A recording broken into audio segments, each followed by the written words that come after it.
me. I have an hour and 30 minutes, right? Thereabouts. Yes, an hour, 30 minutes. And the reason I'm asking is because it's a bumper to bumper packed session. Luckily, I was in session yesterday, and most of what the three speakers said yesterday resonates somehow to what I'm going to be talking about today. So it's very important that we get our books. You know, I'm always saying binge about learning. It's very important that you keep learning. There's nothing small, there's nothing too small to learn every day. So let me look for my presentation and then we can jump right in. But for the purpose of this session, and because I need us all to sort of just focus, you know, focus like the song says, I'm going to take my video off after a while, just to ensure that I get active participation. People are focusing more on what I'm presenting, listening to my voice, rather than my hands and all the lights and gesticulation. So I hope that works for all of us, right? Okay, just hold on. Let me get myself together. All right. Once again, good afternoon, everyone. I hope everybody can hear me. Yes, perfectly correct. Let me just hear a yes, yes, yes, yes. Resounding, everybody on mute. Yes. That energy is what I'm saying. Fantastic, fantastic. Yes, I hear you. Yes, awesome. Yes, we can hear you. Yes. Okay, fantastic. So this session is going to be as interactive as I hope I can make it. So what are we talking about today? Working in the digital age, the work, the workplace, the worker. And the theme for this Career Hack 2.0 is transformation in the digital age. So a lot of references will be put to technology and the digital age, as it were. So let's go. Now, this image, if you remember, last year, everybody just was like, what exactly is going on? And I think this was the opening or the realization for most of us that the world had changed, even though it had been changing over time. Now, data, and I'm going to be moving pretty fast. I hope I don't speak too fast, but I know that this session is bumper packed, so I don't want us to be caught sleeping. Don't do, as they say. An estimated 2.7 billion people we know.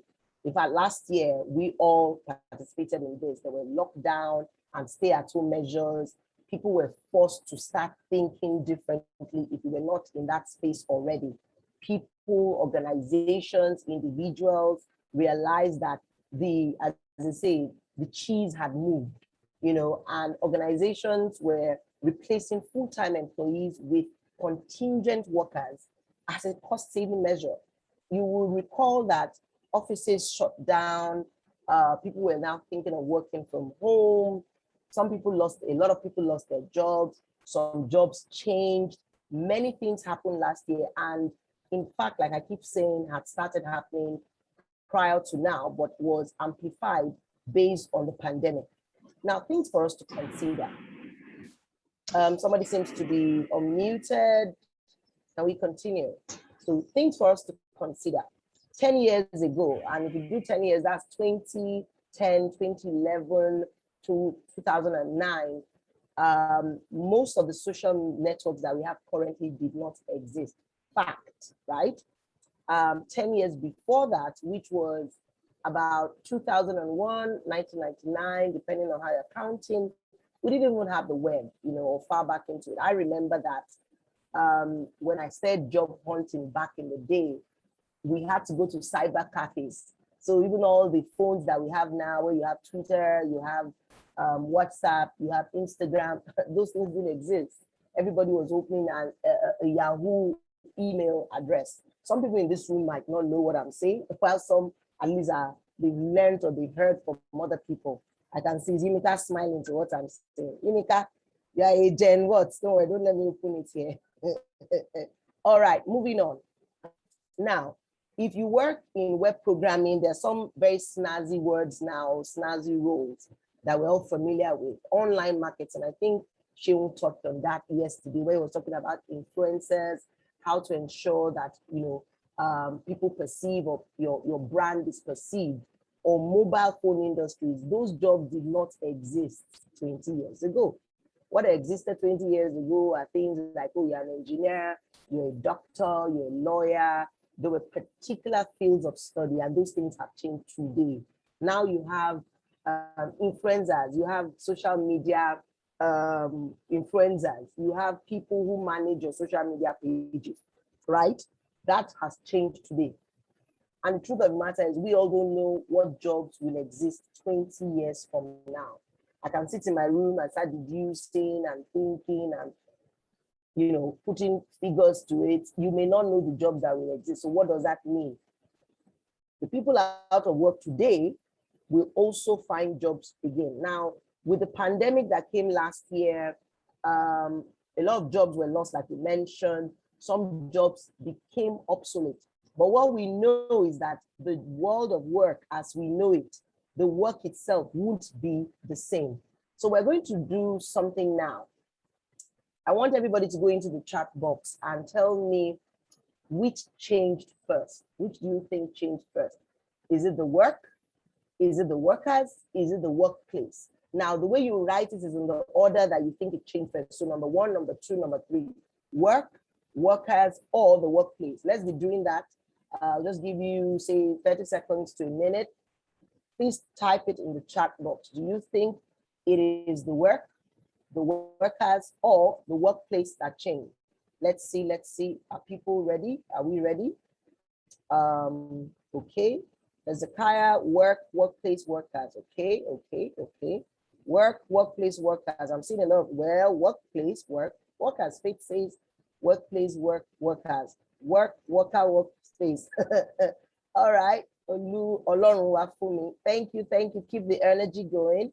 Miriam, workplace. Wow, I'm seeing a lot of workplace. Okay.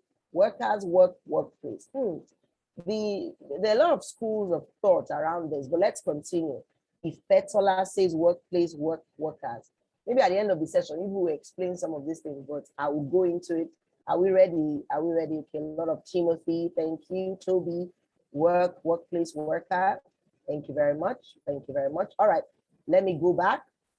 So before now, work used to be considered a place. You know, I'm going to my work, I'm going to my workplace, I'm going to the office. And I'm sure all of us know that that has changed. And to the question that I asked, what we were talking about, which changed first? Is it the work? Is it the workplace? Or is it the worker? And I saw a lot of people saying workplace, worker. There's a lot of things will change interchangeably. So let me break it down for you. According to, and I had to do a lot of research, interviews, questions, and all of that. And what we've arrived at is we believe that work demands first change, right? And this was largely driven by global changes and digitalization. Now, even before pandemic happened, if you are someone who studies the changes in history and especially around organizations, you find that there was a time where the place of work was very small, but with global changes, with changes around the world, policies from America, China, because most of the things that influence the work are your political space, your economic space, social space. Those things defined how the work was. And digitalization, which we're going to go into basically. And the second part was once the millennials and Gen Zs, now our kids now, they're called the Alpha generation. That's a different conversation entirely. But with the entry of millennials and Gen Zs, before you had Gen X, Gen Y, who are much older and still in the workplace, but the entry of millennials and the Gen Zs, it's changed, you know, the workers changed after the work, you know, and the workplace expectations by staff became very, very different. So workers were defining how they wanted people to relate to them. Workers were telling the environment, this is how we believe work should be done. And then, of course, the workplace had to adjust to the workers' new expectations and adjusting the workers' new expectations on engagement and how they, you know, retention. That's why you now hear things about, oh, we need to be engaged better. You see HR professionals talking about employee experience activities, initiatives, engagements. They're talking about retention. Any management team, what it solves is thinking of how do I keep my staff? How do I ensure that I can keep them engaged? For example, HR of Lagos and I have had a recent conversation about talent, about retention, and how difficult it is. So you're thinking out of the box and proposing new things. So the workplace now is adjusting to those workers' new expectations based on the demands for engagement, based on the demands for retention, and also responding to globalization and digitization. Okay, please.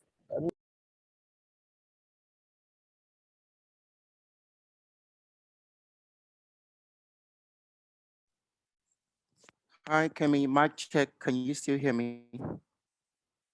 The peers, we can no longer Apologies, hear I'm you. here, I'm here, I'm here. I'm All right, very good. multitasking. It's the world of work. Fantastic. I'm multitasking. Okay, I'm back. All right, so All in right. order that I've stated it, it's the work that the demands change, workers change, and then the workplace adjusted to the new expectations of the workers. Moving on, there's no way we're going to talk about digitalization, technology, transformation without touching on the future of work. Right now, about 5 years ago was 2016, right? When people started courting the idea of saying things about future of work. Most of us were thinking of robots taking over our jobs. We're thinking of artificial intelligence. We're focusing on machines doing our jobs. We did not realize that the future that we're speaking about was already here, right? Knocking on our door. And what basically is the future of work? For me, it is categorized into 4 buckets, and I'm going to start. The future of work is transparent. What that basically means is prior to now, it was difficult for organizations, for businesses to say that they are measuring productivity. People come to work, and until about 4 p.m. that day, they will be talking about mundane conversations. Tracking was difficult. You have your annual performance management systems or your biannual ones. You have KPIs that sometimes, yes, they're measurable, but they are not concrete, right? Now, businesses were wasting a lot of money every year because they're paying for employee downtime. You had a lot of employees, that's what you start hearing in some sectors, a lot of ghost workers, people coming to work, you don't want them to leave the job. There was no way to map or convert performance to productivity. But now that has changed. You have time task tracking tools. They're available. And I'm sure most of you in the room who are involved in project management, who sit at team levels, either as a supervisor, team lead, or even now as a team member, there are ways to track your time. How long are you putting in? What are you doing? What is deliverable at the end of the day, right? And basically what it means is that you can effectively link employees' work directly to the bottom line. So there's no time of saying, I don't know, okay, this individual, I had this person 2 years ago, what is the return on investment? So we're talking about the future of work being transparent. It is direct. And the more productively you work, the more money you make. I'm sure people who know about the gig economy, flexi work, where you can take on more roles, more responsibilities from different parts of the world or country. You understand what I'm talking about? Some of us, you have 9 to 5s, but beyond the 9 to 5, what else are you doing? What else is making income? How can you have conversations with your supervisors and earn more? Because you can have that discussion and connect it directly to productivity. The second part about the future of work is flat. Is no more that hierarchy of, oh, the CEO is at one level, I have functional heads another level, I have supervisors at the third level. It is a flat system. It's also not that my physical office, I have to go to K2 or I have to travel 20 hours or commuting from one place to the other. It is flat. Now you have project teams who are using amazing web tools and they work together from anywhere in the world. This is the future of work. We are currently in the future of work, and it will keep changing. The organization is flat. Like I mentioned, the structure within the organization, you can have a one-on-one conversation with the CEO. You can pitch an idea to your CEO, to your MD. We have this type of sessions that the Career Hack is organizing. This is an opportunity for you to engage with people who have spent time in building their careers. You have access. TDA mentioned sponsors and mentors yesterday. These are the types of tools or the access that you have available at your fingertips. In 2004, and this is important data to see how far back this conversation had even started. The JetBlue company, it started a revolution, you know, where we had about 700 customer service reps working from home with no central office.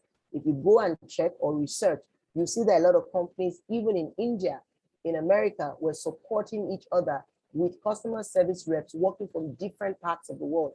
That basically tells you that the world of work has been changing. It keeps revolutionizing and improving as we go. The third part of the future of work is that it is competitive.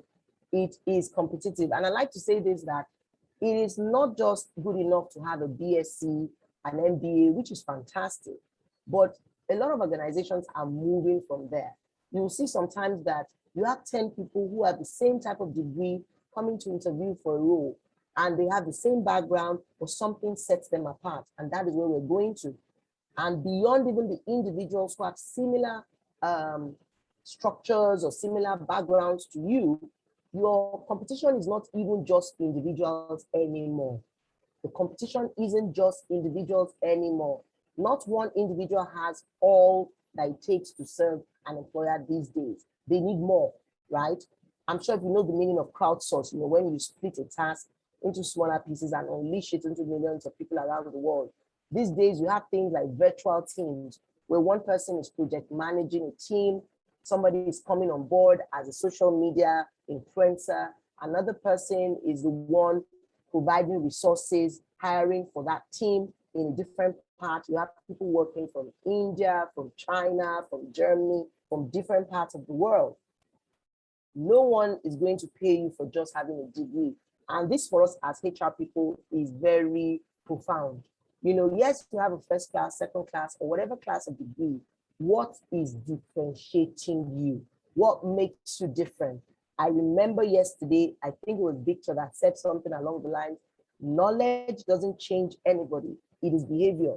Now, what the employer is looking for is not just that you have the book knowledge, it is that you have advanced beyond learning in school. Is it the skills you have? Is it your behavior? Is it your attitude? What extra thing are you adding? Informal education is more accessible than ever. These days, you can go online, you can learn. There's so many tools. You have Udemy providing any form of resource that you're looking for. It is available at your fingertips. And there is no longer an excuse not to know. When you're engaging your staff and they're saying, I don't know how. These things are easily accessible. So when people walk up to me, my team, or people I've worked with, and they're saying things like, I didn't know how to do it, that's why I did not do that. What it's telling me, or the interpretation, is that you're not ready to go above and beyond. These things we say are not just buzzwords for the fun of it, but it's important that everybody understands the relevance of acquiring new skills, because these skills are needed in the future of work. Are we moving? Are we moving? Let me hear yes, yes, yes, yes. Yes, yes, yes. Yes, yes, yes, yes, yes. Energy is high, fantastic. All right, so as we're talking about, I think we're on the third where we're saying the future of work is competitive. Competition. Yes. Somebody's delayed. Yes, it's just coming. Okay. Competition for jobs is no longer limited to where you live. So as I'm sitting in my house in Lagos, it means I can find a role in the extreme end of the world, Estonia, and I can actually start working from my living room. I can provide service, and these are made possible because the future of work is here and because of technology. Lastly, the future of work is on demand. What does this mean? Basically, all employers are looking for what differentiates the first person to the next person. What differentiates a Victor to a Timileyin? What sets them apart? How ready, or what is the readiness of a Victor to performing his abilities or work in that space, right? I struck this out because location does not matter. It's no more in the future. It is now. Your location does not matter in being able to deliver service or serve an employer. Currently, it is commonplace to hire vendors and contractors from across the planet. I have one of my mentees recently who reached out to me and was talking about 3 job offers that he had just, well, they're not turned to job offers, but they were potential recruitment, and he had already started the interview process. One was in London, one was in South Africa, and one was, I think, was it Japan. It was curious to note that this is something we had never considered 5 years or even 10 years ago when he started out in his career. But the reality is that they were willing for him to work in Nigeria because of the unique skills he had. Please note, it is not based on what he studied in school that is a function of them seeking him out. It is the extra thing he has done over the years. It is the fact that he has prepared himself for the future. It is the fact that he's ready, his talent, as we call it, because currently the war for talent has exploded, right? It is exploding. And I'm going to get to a point where we're going to talk about tech versus non-tech, because people think that the world of snazzy, the world of fun is more tilted to tech. I can tell you that it isn't, okay? 1 in 4 organizations plan to increase spending, and this percentage has even increased because this data was captured till end of 2019 into 2020. And it is evident that organizations are already revamping their strategy. How can we outsource? How can we become leaner? How can we become agile? What are the things we can do differently without having this headcount, this robust, big size headcount? What can we do in converting that manpower at a different cost? No one is going to guarantee you a lifetime career. You know, back in the day, you talk about, I'm an engineer, fantastic. I'm an engineer and I have 40 years work experience. What else? What else have you added to being an engineer? These are the things, because your career, the word career, is as outdated as the word typewriter. I'm sure many of you in this room, if you've seen this implement, this tool before, maybe it was in a museum, you saw it, or maybe you had an uncle or an aunt, or maybe a parent who actually used the typewriter. Some of you have never seen it, it's just in pictures. Some of you don't even know that it makes a papa, papa, papa, you know, there's this sound that the typewriter makes when you are typing, you have to move it from one side to the other. You never saw this. And the word career today is as outdated as the word typewriter. According to interviews with many executives around the world on the benefits of outsourcing, isn't even just about saving money, which even though it's important, it's not just about saving money, it's about innovation. It's about innovation. The reason I will want to outsource a function within the HR capacity is because I want to innovate. I want to scale up. I want to move up. Once again, I'm going to use agile.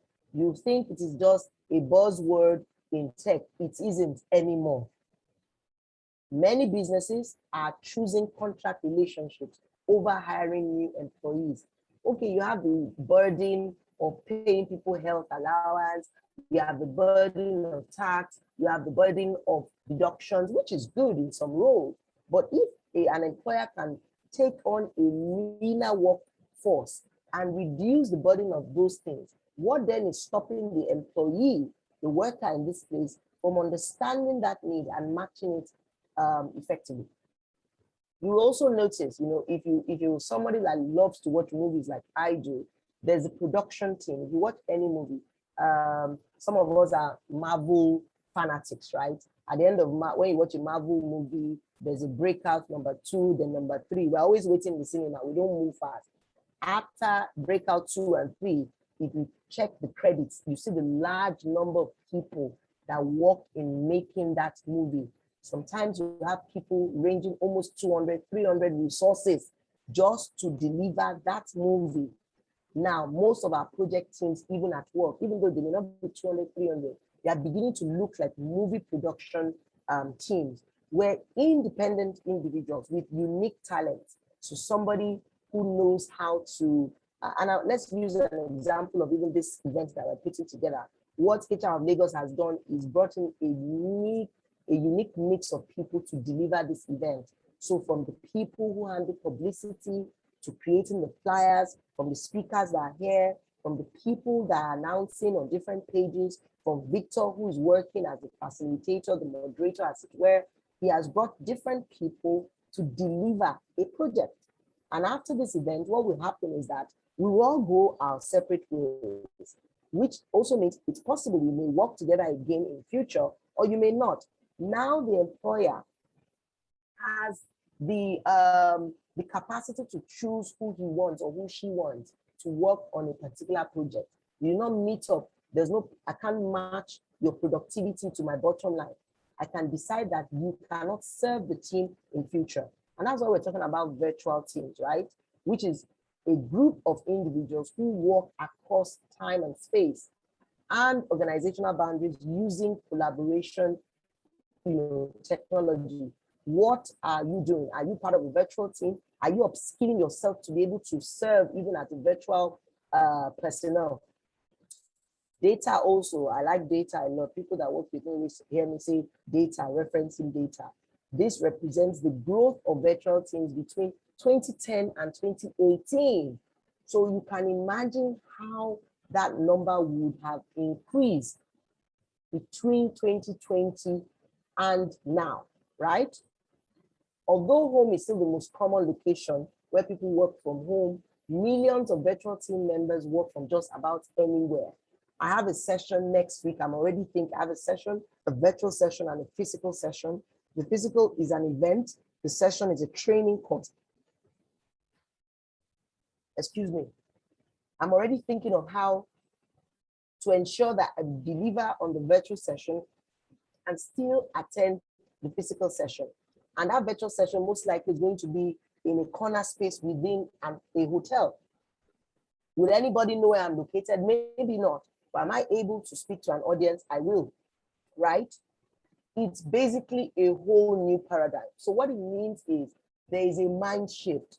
And if you refuse to understand that the mind has shifted or there's been a change, then you've missed the bus, as they say. You've missed the bus and the bus has gone. It is a whole new paradigm. When we're talking about the digital technology, I'm going to talk about that now. Business, employer, and the job market is VUCA. I don't know how many of you have heard this word. VUCA, volatile, uncertain, complex, and ambiguous. The world of work as we know it is now volatile, uncertain, complex, and ambiguous, which basically describes a situation of constant, unpredictable change that is now the norm in certain industries and areas of the business world. Things are changing every minute. The world of work as we know it is changing every minute. Pandemic came last year, and for the first time, the world as we knew it changed. We were forced to stay at home. We're forced to work in very tight spaces with our family, children. We're forced to find creative activities to engage ourselves because the world of work is volatile, uncertain, complex, and is ambiguous. Now, the revolution that is happening currently is as a result of technology.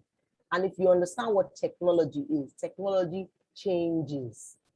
Technology changes. So if technology is changing, why would you think that you will not move at the pace that technology is changing? What it means for all businesses, for individuals, and the workplace is that you have to be tech-enabled. So it is a revolution that has started years back, and we are still within that space. So when you're talking about transformation, you shouldn't say, oh, tech has moved. You need to move. If some of people who fall in the Gen X and Gen Ys are even conversant, let me use something as simple as even the use of WhatsApp. And I'm sure all of us have people like that, our parents, our grandparents, who now know how to take pictures, send mass messages, send messages to people. They're sending you prayers every day. We have those people, Abby. We have them. It means that people are caught up with change. So what excuse do you have not to catch up with that change? Because technology is changing. Now I'm going to talk about tech and non-tech roles. When I was engaging some members of my team, we're talking about technology, tech, people in the tech space, and one of them said very clearly that, in fact, she doesn't see it as non-tech. You may call it non-core tech roles, because everybody now has to adapt and adopt and understand how to use technology. There's no excuse to say, I am not in the tech space, and I don't need to understand the people that hack, the people that are coding, C++, the new React, Angular, and all those skills. That's not what we're talking about. Because in the tech roles, now we're going to talk about demand and supply. In the tech space currently, and I have many of them in the room who are core tech recruiters. This is what they do now, right? I have HR of Lagos, Okwe is in the room, I'm sure Victor too is in that space. This is what they deal with on a daily basis, right? And in the tech space, the demand is higher than supply. So you have a lot of businesses that want specific skills, different skills. You're talking about Angular, you're talking about Python. I'm sure the first, when you hear Python, as people who are not in the tech space, you're thinking of snakes. They are not snakes. It is a programming language. The demand is higher than supply, which means those guys now are ladies are going to be highest bidder in non-core tech roles. Now, I'm putting core because she was very emphatic that core is just to define that you're not necessarily interfacing with tech talents, but as an individual in the day of, in the age that we are in today, you need to be conversant with technology. You need to understand what it means to use collaborative tools, digital tools, right? And in the tech, or rather in the non-tech space, supply is more than demand. So it means there are available resources. How do you differentiate yourself? Remember, we said the future of work is competitive. This means for me that workers have to embrace technology. It means that you must understand what the pace of work is asking for. And what does it mean for you to embrace technology? Let us use HR, which is my space. What it means is a HR person today needs to learn how to work faster, needs to learn how to recruit faster. Recruiting faster is not just that you close a recruitment in 2 days, which is good, but recruiting faster is that you can go through the value chain of selection and recruitment and sourcing and onboarding in a smoother, faster way. Back in the days, we used to talk about applicant tracker system, which is good, but how do you look at the data that you collected? How do you go through that? So for me, what I'll be looking out for in a HR person who needs to work faster means that he or she has to use tools, collaborative tools, right? It means that when you're scheduling candidates, this is also examples of someone I've related to. You have tools like Calendly, where you can use to schedule candidates. You have smart recruiters, where you track, you can organize your data. Now, a lot of you will be saying, oh, and the organization has not provided it for me. They've not bought a package. I can tell you, I know about 6, 7 people who do not wait for the organizations to provide this. That's why you have free packages available now. It means you can do the basic necessities, as it were. It means you can meet the role at the same level of what you're expected to deliver. You have Canva. Back in the day, we talk about design. You're only waiting for people who have a design background, who went to study art and art. What was that course of study? This, who are the only ones who can design for you. But I know many HR people now. In fact, one of them is on my team who, without wasting time, he already knows what is required. He can put images together. He can put the content together. That is the future of work. You can't say because you're a HR person. These days, you're hearing HR people delving into Scrum, which is a project management course of study that we usually talk about. You have HR people already talking about diversity and inclusion because that is the future of work. You see, remember again, we say knowledge doesn't change anybody. It is the behavior. How are you utilizing information? How are you improving? Those are some of the things that you need to leverage on, whether it is a tech worker or in non-tech roles. How many minutes do I have? How are we for time? Victor, where are we? Let's check. This is me doing mic check. Yep. You still got to about 30 minutes. Yes. Okay, fantastic. 30 minutes. You know, time management is very important in the world of work. Very key. It's very key. All right. So what are the demands of the work and workspace? What are the requirements? What does it mean in the 21st century, in the digital space, in terms of transformation? So as an employer, as a business owner, as an organization, what it means, first of all, is that you must be tech enabled. It means all your processes, all your systems, you must think from a place of how do I utilize tech to get my job done faster, to get it more agile. Speed at the kind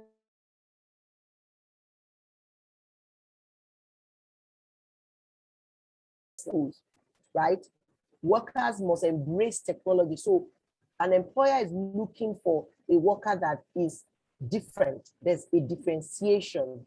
A worker understands the basic tools of recruitment, the basic tools of design, the basic tools of creative marketing, of influencing. How do you think out of the box? How do you utilize the tools at your disposal to ensure that your job is done easily? Someone also mentioned, for example, where you have Google Docs. You know, back in the day, you have things where you want somebody to review a 25-page document, right? You wait, you first do the draft, you send it to the person, to your reporting line. You have to go and tell the person, I've sent this mail. The person tells you, give me time, 5 days, the person has not reviewed it. You can get reviews on the go. So you share the document and share the access with that person or the individual. The person can make edits to that document immediately. So what you've done is you've reduced your turnaround time to deliver. You've used your turnaround time to complete that task. So instead of you still working on a staff handbook for the next, say, 2-3 months, or you're working on a product proposal to your clients, on the go, even to your clients, you can have access. I mentioned smart recruiters, which some of us in the HR space use to recruit, to review. It provides a collaborative tool where people can see what, whoever has access to that page, they can see what you're working on. They can make comments. You want to remove a candidate from the pool, and that engagement, we're talking about virtual teams. These are some of the things that the work is demanding for. For me also, it is very important that you are open-minded. And if you are not open-minded, both as an employer or as an employee, a lot of things will pass you by. What is your learning or growth mindset? Are you deliberate in the things you learn? For me, for example, people who have spent their time yesterday and today in these sessions, it is what we call being deliberate to improving. It means you're open-minded enough to take on new knowledge. And as an organization, you need to be open-minded. I'll use this example. Some years back in a different company that I worked at, we had a lot of younger people, fresh from school, fresh graduates, the millennials, the Gen Zs, as they call them, energy high and all of that. And they brought to me that they wanted to implement Workplace by Facebook. I don't know if many of you have heard of this tool before. Workplace by Facebook. Basically, when they were telling me, it was like, we need to use Facebook in the office. And I'm like, can you use Facebook? Facebook distracts and all that. But what they've done with Workplace is they've built an app that is similar, or rather a platform, the same concept with Facebook, but it is built for your organization. So all it means is that because you have younger people in the workplace who want to take pictures, you want to share information on the go, Workplace for your organization is deployed. You have access to it on Teams. Teams can create their groups, they can share pictures, you can share new products, new ideologies you're working on. It enhances engagement, employee engagement. it enhances collaboration. What that meant for us as an organization then was that we were being open-minded. We were open enough to think that while we were familiar with not letting people have access to all their social media platforms in the workplace, we realized that a part of getting the work done is to ensure that people still retain and maintain their social connections. Everyone has to care about agility, speed, collaboration. When we're talking about speed, it doesn't mean just the fastest runner, you got there first, which is good, but how well, how fast are you moving? A task that can typically or should typically take 3 days, do you need it to take 3 months? How are you assessing your productivity? How are you assessing performance? Collaboration, this is a big deal for many people now. And organizations have to think and be positioned about how do you get your teams to be more collaborative, even if they're not working physically in the office. And I'm sure some of you that have delved into remote working or a hybrid system, most of your managers may still be struggling with letting you go from being in the office or working from home. Collaboration is key. Agility, how swiftly are you doing it? How are you delivering? How agile are you? How are you responding to change? Remember in the previous slide, we're talking about change, technology changes. How are you adapting to that change? Organizations now, there's a lot of focus on diversity and inclusion programs. We're talking now more about having a diverse workforce. We're talking now about including people in different projects, being more deliberate in ensuring that you have a right mix of people in the right conversations. Employee experience and engagement is key. You want to be sure that how your employees enjoy the workplace is different from how they enjoyed the workplace, say, 5 years ago. These are areas and these are the demands of the work and workplace. Now, you ask me, what then is the demand of the worker? I said worker requests. I changed it from demand. Yes, before you say, yes, I'm demanding. Yes, it's a request, it's a need, right? Workers are asking and demanding and requesting for enabling environments which give them a sense of purpose. I remember the first time I heard this word, I was interviewing some years back and somebody answered, I think the question was, what is an ideal workplace for you? You know, what does an ideal workplace look like for you? And he said then that somewhere of purpose, when my purpose aligns, or rather when my passion aligns with purpose, where work is meaningful, people want to know that what they're doing on a daily basis is hitting a certain note. It's touching the bottom line. It's getting to a particular crescendo, as they say. Workers want some flexibility. This flexibility is around being able to juggle their work, their life, their family, their time. Balance. This is when you start talking about work-life balance. That's another topic for another day. But they want some flexibility in terms of being able to deliver on the job. When I say flexibility, it doesn't mean that you now drag work, because I've heard this conversation. Hey, I'm inflexible. I can't finish it one day. Give me till 2 weeks. That's not what we're talking about. I see some of you smiling. That's not what we're talking about. For flexibility, workers, what they're looking for is an opportunity to be able to juggle the many balls that life has thrown at us at different points in time. Flexibility where they can actually go and work on a different type of project.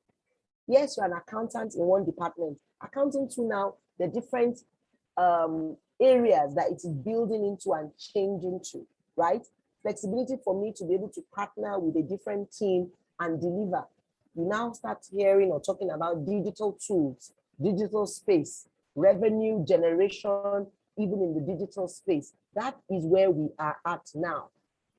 And people, even in the accounting department, be it engineering, be it technical, or whatever department you find yourself, have found that they can collaborate better, work on teams. Remember, I mentioned project teams. Workers are actually demanding that people, when I say people, employers, businesses, acknowledge their skills and services. Someone now is a social media influencer. Someone now is a creative designer only for things that go on Instagram or LinkedIn. They are brand influencers now. Somebody's telling you how your page should look like on LinkedIn, how you need to pitch to a certain category of persons, who your target audience is. That's the job. There are people who do, I think I was talking about dressing or something recently, and there are people who have been doing this for years and it's even changing, that they manage your wardrobe. You may find that, how can somebody do it? But yes, the person understands your type, the kind of skin tone you wear, you are, what kind of outfit looks better on you, what kind of hairstyle looks better on you, this kind of speaking engagement, these are the colors you should wear, these are the things. People are demanding that they are acknowledged for their skills and services. Workers are looking for a non-toxic environment that doesn't stifle their creativity. So somebody walks up to you, has an idea. Back in the day, it used to be, no, that's not your job. Leave it for those people in that department. But I have an idea, and I know that this idea can thrive. These are the requests of workers. They want an environment that is open door policy, collaborative enough, and can let them express themselves. Workers are looking for fun environment and collaboration. Now, this can be deduced differently. Fun environment, are we going to be doing trampoline in the office? Are we going to be playing football? Are we going to be on PS5? It's just that your environment is fun. The kind of colors you use, you give them access to work from different places. Now, please note, it's not all organizations that have moved at the same pace.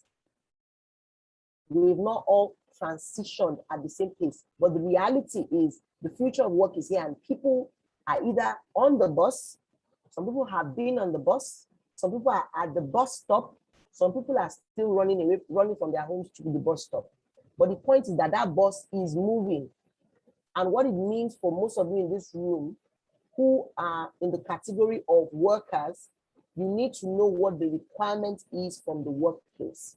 You also need to be able to manage your expectations and align with that of the workspace, because the war for talent, I keep saying this, the war for talent has exploded. Who was categorized as a talent 10 years ago is not the same person as talent today. What is talent? And then what do you do to ensure that you retain your position as key talent? To stay in the workplace of the future, I would say to stay in the workplace of today, you need to stand out. Something has to, I want to say stand out, doesn't mean that one, I come to work dressed in some color just so that people notice. That's what we're saying. But you need to bring something more to the workplace, to your job. What is that extra? Yes, I'm an HR person. I know how to talk. I know how to speak. I can do performance improvement measures, set up a performance management system. What separates you? Are you agile enough to provide a different system for that particular system? Have you built a particular type of policy, not just the one that we inherit from old HR policymakers, that is in tune with current day requirements? Are you saying that you are a creative person, you are a design person, or because of that, I can't learn a new skill? I mentioned earlier that people are taking on new courses, new skills. They are picking on new things. Yesterday, I think it was Sheung or maybe Eutile or maybe TDA, who mentioned things around emotional intelligence. We didn't used to focus on this back in the day, but this is an area that you need to now focus on because it sets you apart. I'm not talking about you just going to get a certificate, but being deliberate about the knowledge and nuances under a bucket of emotional intelligence. You need to stand out. And why then should you consider all of this that we've said? We've spoken about the areas of future of work. We've spoken about the revolution that has come. We've spoken about volatility, uncertainty, complexity, and ambiguity. Those are the 4 things I mentioned when I was talking about the businesses today.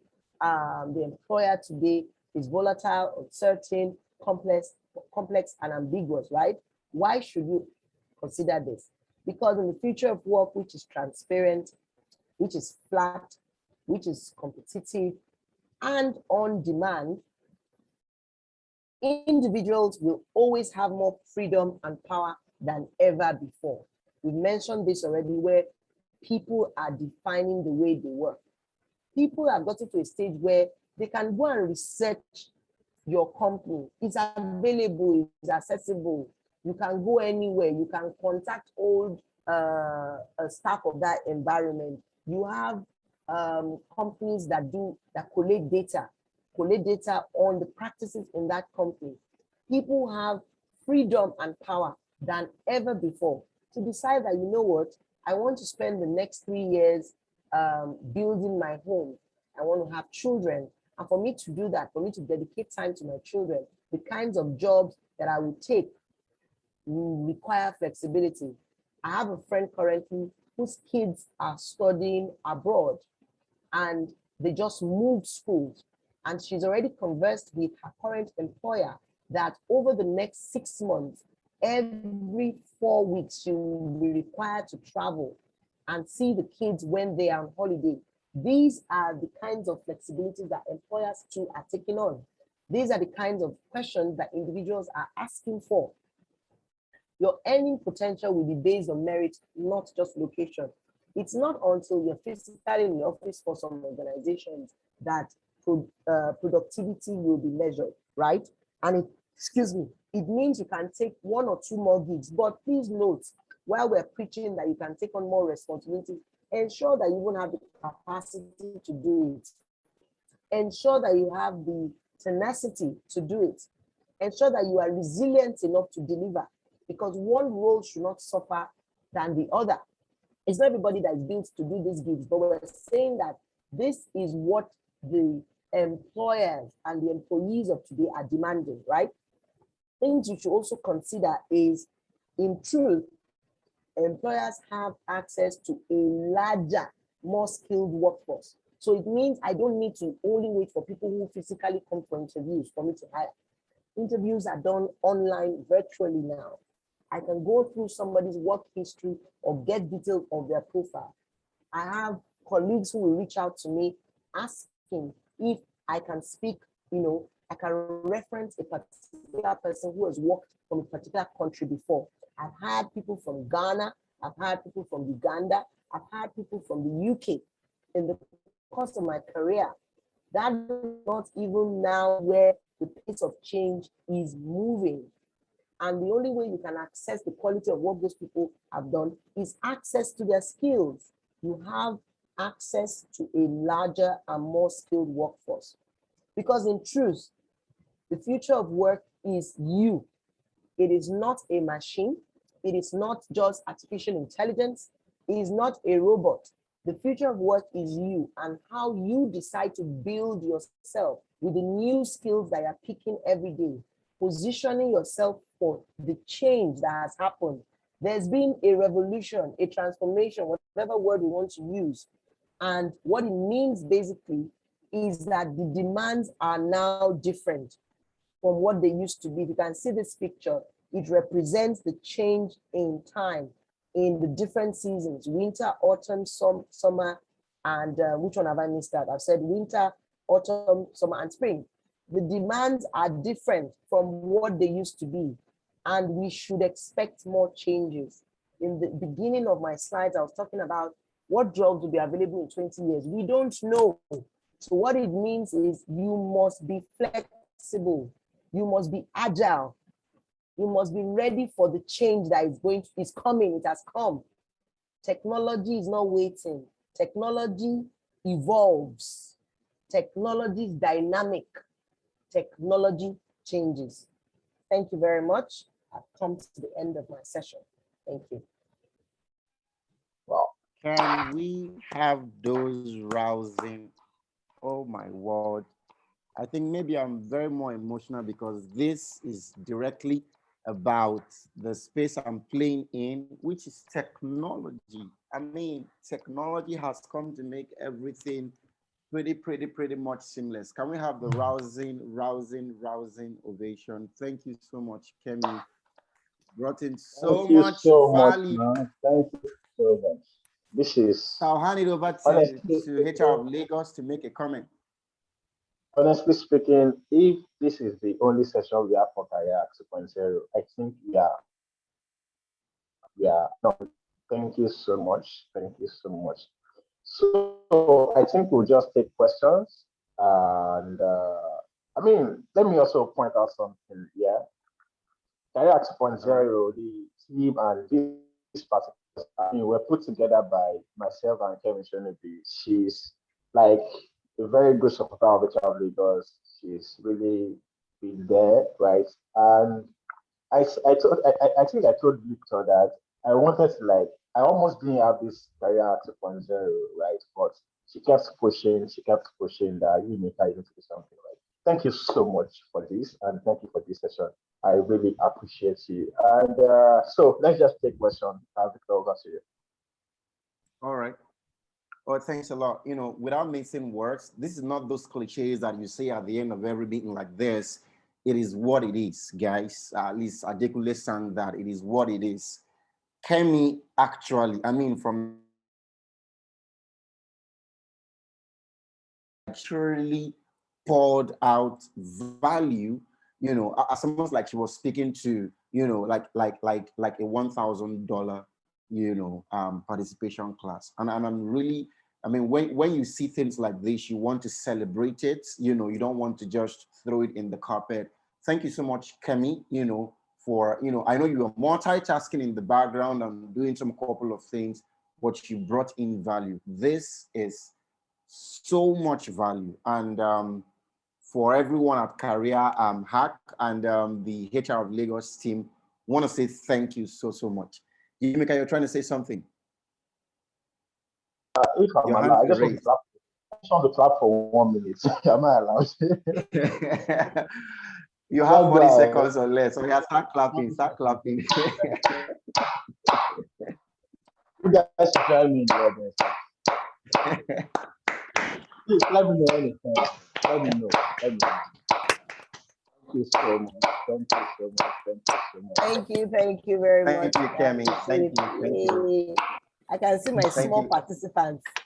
All right, we have we've got 2 questions already. So I'll just take turns. Kemi, mic check, you still there? All right, fantastic. Mic check, 1, 2, 3, I'm here. You got the memo. Okay, so I'll let AY go first and then Olori. Okay, so AY, your question. Make an introduction of yourself before you ask your question. Let's learn to always do that. You know, I mean, it's always good to properly introduce yourself and then you ask your question. All right. Okay, thank you very much. Good afternoon, everyone. My name is Ayo Adeyinka. Currently, I work with NCI Group. I work in the Women Capital Department.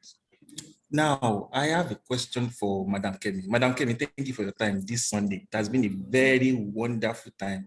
I've gotten value for my time. I can assure you that. Yes, I can assure you that. Awesome. One of the lessons that I will take away from this section is speed. And I want you to please assist me and assist others on the call. I have a very pressing issue currently affecting my job. And this is it, speed. You talked about it. And when you are talking about bringing a game to your recruitment turnaround time, that thing struck me. I have a boss who I report to, the group head Women Capital, who always emphasize on speed. Now, I've been longing to fill a role for the past, this is October, I'm correct? For the past 10 months, I've not been able to fill a role. The role became vacant in December 2020 after the COVID. And this is October, I've not been able to get a good candidate to fill that role. Now, that is not even the issue. The issue is that my turnaround time is 70 days. Yes, of course, appraisal will be affected and other things will be affected. But my question is, what do you think? How can you bring your A game to recruitment in filling a role, because my target actually is 66 days. The company turnaround time is 70 days. So all the other recruitment have been able to fill them before 70 days. Excellent. But this particular one has been so difficult, going through all the value chain, HR value chain process to make sure that that role is filled. Is sometimes it will be at the end, at the point of onboarding, that everything will go back to square one. Sometimes it may be at the table of hiring manager that everything will go back to square one. So this has been seriously troubling me, and I've been receiving a threatening notes from all angles that my appraiser, my KPI is dancing. So please, I want you to just help me to just solve this problem once and for all. Thank you. Okay, thank you very much, AY. I love your question. And I have a handful of very good friends on this call who may have better answers, but they also are experiencing some of these things. Now, the reality, there are many areas you've touched on. It's possible that the role you're trying to fill, I don't know what the role is, what the position is, but beyond going through the motions of recruitment, things have changed, right? Demands, like we've said already, the demands from the potential candidates has changed. And if your organization is not positioning itself for change, then you will not find the candidates. You also need to start thinking of where are you looking at? There are different sources these days. There's someone on this call, I won't mention his name, even though he's a child of Lagos. You know, I teased him recently where I said he's teaching me how to be woke. You know, the woke generation where everything is going out per second. The information is available on WhatsApp status. Who are you speaking to? Who are you asking? Where are you looking? Are you leveraging? Once again, TDA mentioned the power of networking yesterday. How many of us are actually even leveraging on our network? We sometimes think that networking means when I go for an event, I'm looking out for the big dogs, the big wigs. No, who are you looking out for? The people that you went to school with, secondary school, university, the person you are looking for might be in that group by extension. Have you leveraged on that? The speed that your organization is looking for beyond setting a target for you, which is good, is also what is, because you can run to hire and fill somebody, but what's the quality of the resource you've gotten? Some of us here who still recruit for tech roles even have a different kettle of fish. You've done very well, you're very fast. The person has accepted an offer. Between accepting an offer and resumption, anything can happen. Anything can happen. America can come for that person. Canada can come for that person. India can come for that person.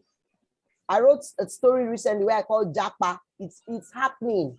Things are changing. Some might not even leave this country. They will still be in this country, but they get a better offer. I may not be answering your question, spot on, but I'm trying to let you think out of the box. You need somebody, Victor says, God, when? But you need to start thinking out of the box. Beyond trying to meet up with a 70-day timeline, where are you looking? Are you looking at LinkedIn? Are you leveraging on your network? What is it? Is it at the JD? Maybe you need to actually go back and look at the JD, because sometimes we make mistakes with that. Maybe the JD is not even speaking to the candidate you are looking for. The possibility is that your requirements might be outdated, or your requirements are not matching accurately. So you need to go back to the drawing board. Don't just focus on sourcing. I was speaking about sourcing and speed. What that means basically is before we gather many CVs, some of us will manually be looking at it. If we're tired, we miss a very fantastic talent. These days you have tools, collaborative tools. You can go on the spot. You can schedule candidates. Sometimes also we're trying to schedule candidates for interviews. We'll be sending plenty email. We'll say the person should come 12 o'clock. The person saying, I cannot come 12. I will come 2. I'll come tomorrow. Please, there's a tool, Calendly. What it does for you is it gives the person different time slots. It's the person that will go and choose it. It's not that you are proposing the person, because what happens is your turnaround time will drop. You need to up your game as a recruiter. Start thinking, how are you engaging? How are you conversing? Where are you looking for? Where are you searching?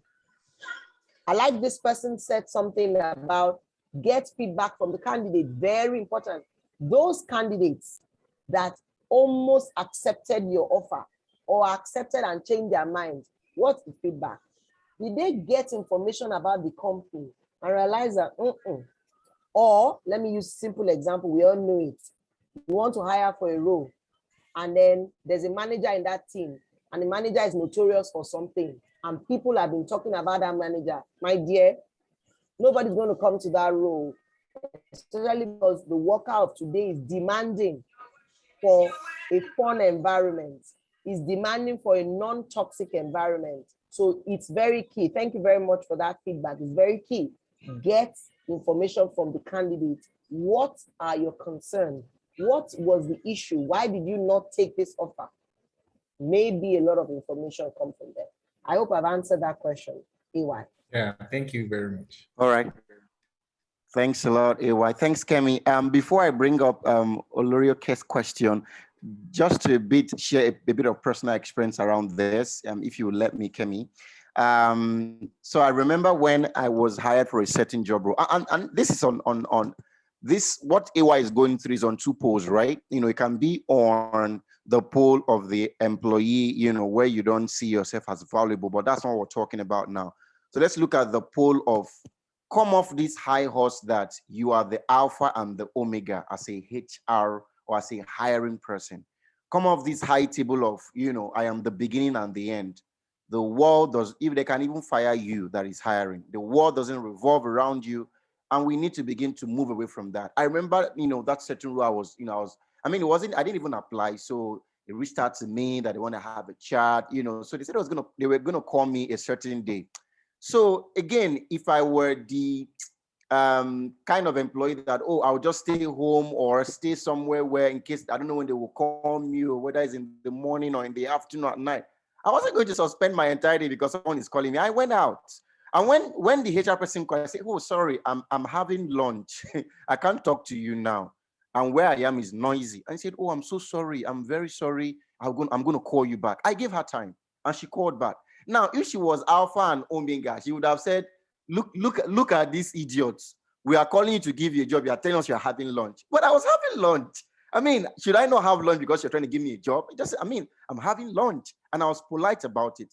So what happened was that we scheduled for another day, which obviously didn't even work for me on my schedule. And then I gave her a date which worked for her.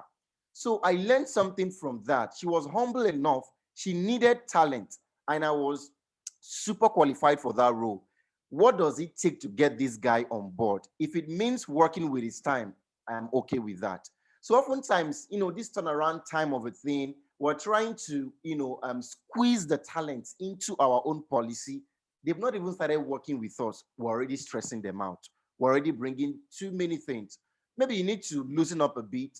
Do you need to double down on what works for them? Like someone put in here, what are the feedbacks that they are getting? So I think we should meet talents halfway too. HR people, don't always make it, I must call you at this time. And someone was even chatting a talent around 7 p.m.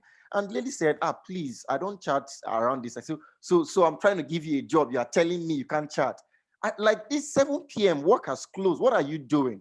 So I think, we should come down from this high horse of I can contact talent at any time. After all, you are jobless. It's not like that. The future of work has gone. As they are talking to you, they are also talking to other prospective employees, and they can even fire you before you hire them, right? So it's important that we just meet people halfway, and so that this whole turnaround time and all of these things, we can take care of it.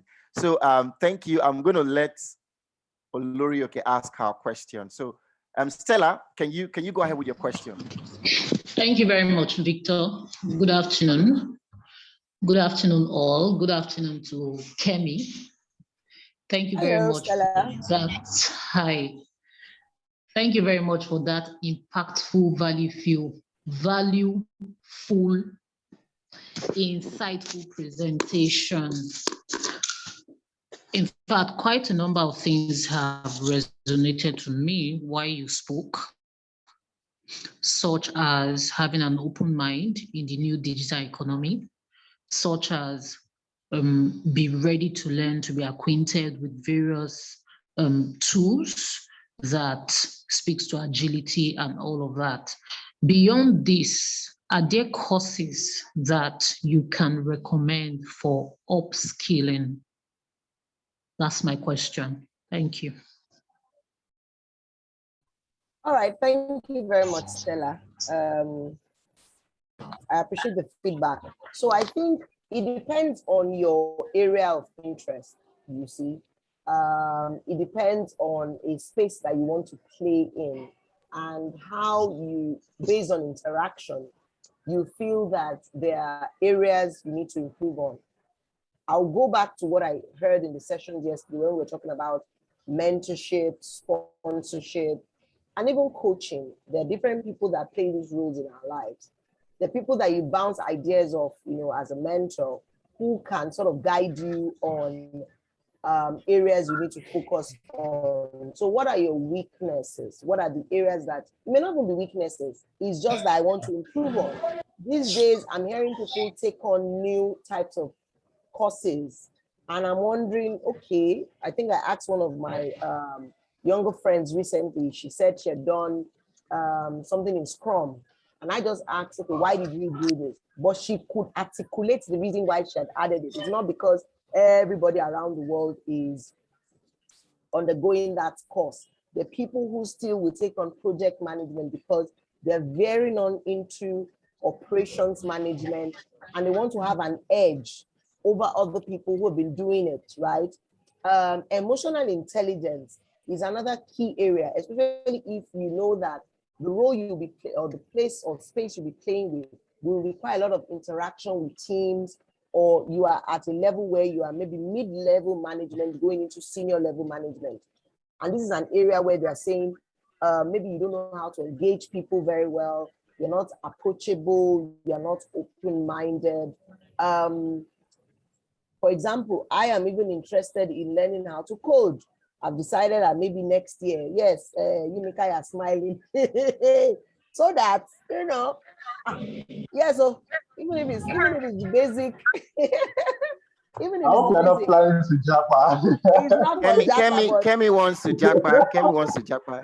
I don't need coding to japa. I have the right skills already. But God when. But to your point, and I explain one of the reasons why I'm interested in even considering taking on or understudying. I've worked in the tech space for a while, so I have a very good idea of the languages and all of that and the nuances. But I have a daughter who is also keen on robotics and some of those specific parts of tech. And I want to be able to have conversations with her when she has issues, just to be able to even have an idea of, okay, these are the languages, the new languages they are using to develop. So I think to your question, Stella, is finding out what works for you. Get a mentor, bounce it off the person. We need to, somebody needs to, I don't need coding to do, finding someone who can help you articulate your thought process. And please let me also say this. If you have a mindset of learning, nothing scares you, nothing shocks you, nothing surprises you. What it means is that in 2-3 years, it may be a new area, it may be a new field. I'm playing more in the diversity and inclusion space because I also know that this is an area that I have very good interest in. That in the next few months, that will be done. So my point is, take on as much as you can, but let it not be just because you want to rack up, because we do that in Nigeria a lot too. When we just start, this thing looks fine. Kemi is doing it. Yumika is doing it. Victor is doing it. Stella is doing it. No, which is good also, but more importantly, why do I need this? How will this skill come in handy? The people on my team today that have challenged that they should go and learn how to design because it comes up. I say this to many people that know me. Nobody taught me in the classroom how to use something even as basic as PowerPoint.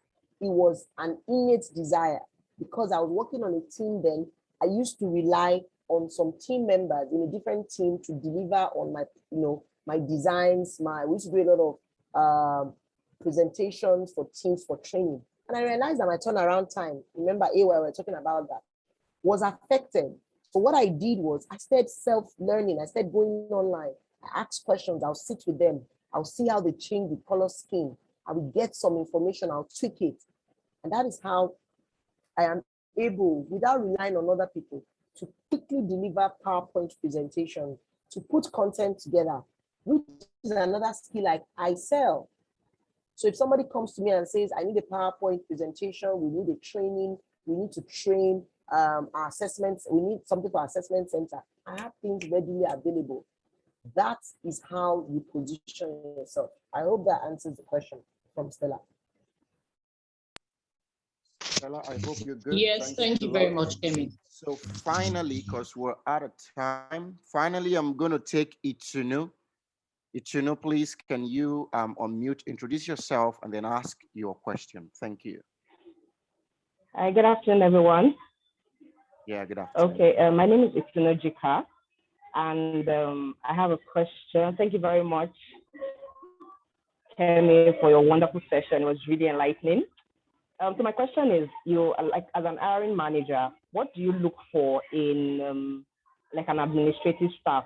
I'm trying to transit into an administrative role. I have worked in the education sector for a while, even though in my office I do work mostly at the admin in the admin role. But I want to go fully into that. Like I think I have strength in that, and I want to know, what are you looking for in somebody that you want to hire for an admin role? What do you look for? What skills do you look for? What capabilities? What behaviors do you look for in somebody that you want to hire for an administrative role? Thank you. This is your question, is bumper package question. What I would say, first of all, is I'm looking out for someone who has the specific requirements that have been stated for the job, but what sets you apart? So I'm looking for someone who is good with organizational skills, planning, is able to think fast on their feet, is able to ensure that there's smooth running and working of all office operations. Now, even in the admin space, things have changed. It's not before where you just have people who move paper, you want to order for printing, someone who has very good vendor management relationship skills, right? Someone who is good with negotiation, because a lot of times what we find is you have admin persons. Okay, let's use admin. Let's think through, you're overseeing the functions of an organization or a company. There's diesel, there's the logistics arm, if that falls under you.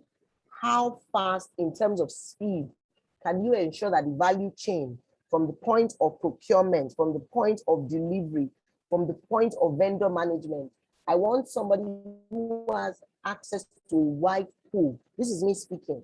This is me speaking from the point of someone who has worked closely with a lot of admin persons. And beyond being office administrator, someone else who can pivot into collaborative teams. Because the world of work, like I mentioned, has changed from just somebody sitting behind the desk and doing the basic minimum. Someone who has the ability to pivot. In fact, and I have someone who fits into this category, who had been doing the admin type functions in an organization, but had a very good understanding of the business model. A lot of times we also don't understand what our business is into.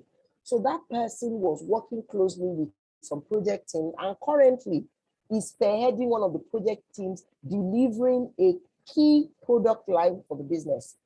So in terms of behavior, in terms of on-the-job skills, technical skills to understand what it means to organize, what it means to plan, what it means to deliver, behavioral skills that indicate that you're sharp, you're smart, you work smartly, you can think out of the box. I keep using this word, but reality is the employee of today has to think out of the box. You need to think smart, you need to think fast, you need to be agile, you need to work at the pace, even faster, in quotes, than the organization. Are you positioning yourself to understand what the business does and how you can pivot into doing other things. Of course, there are other tips to share, but I do hope this helps you,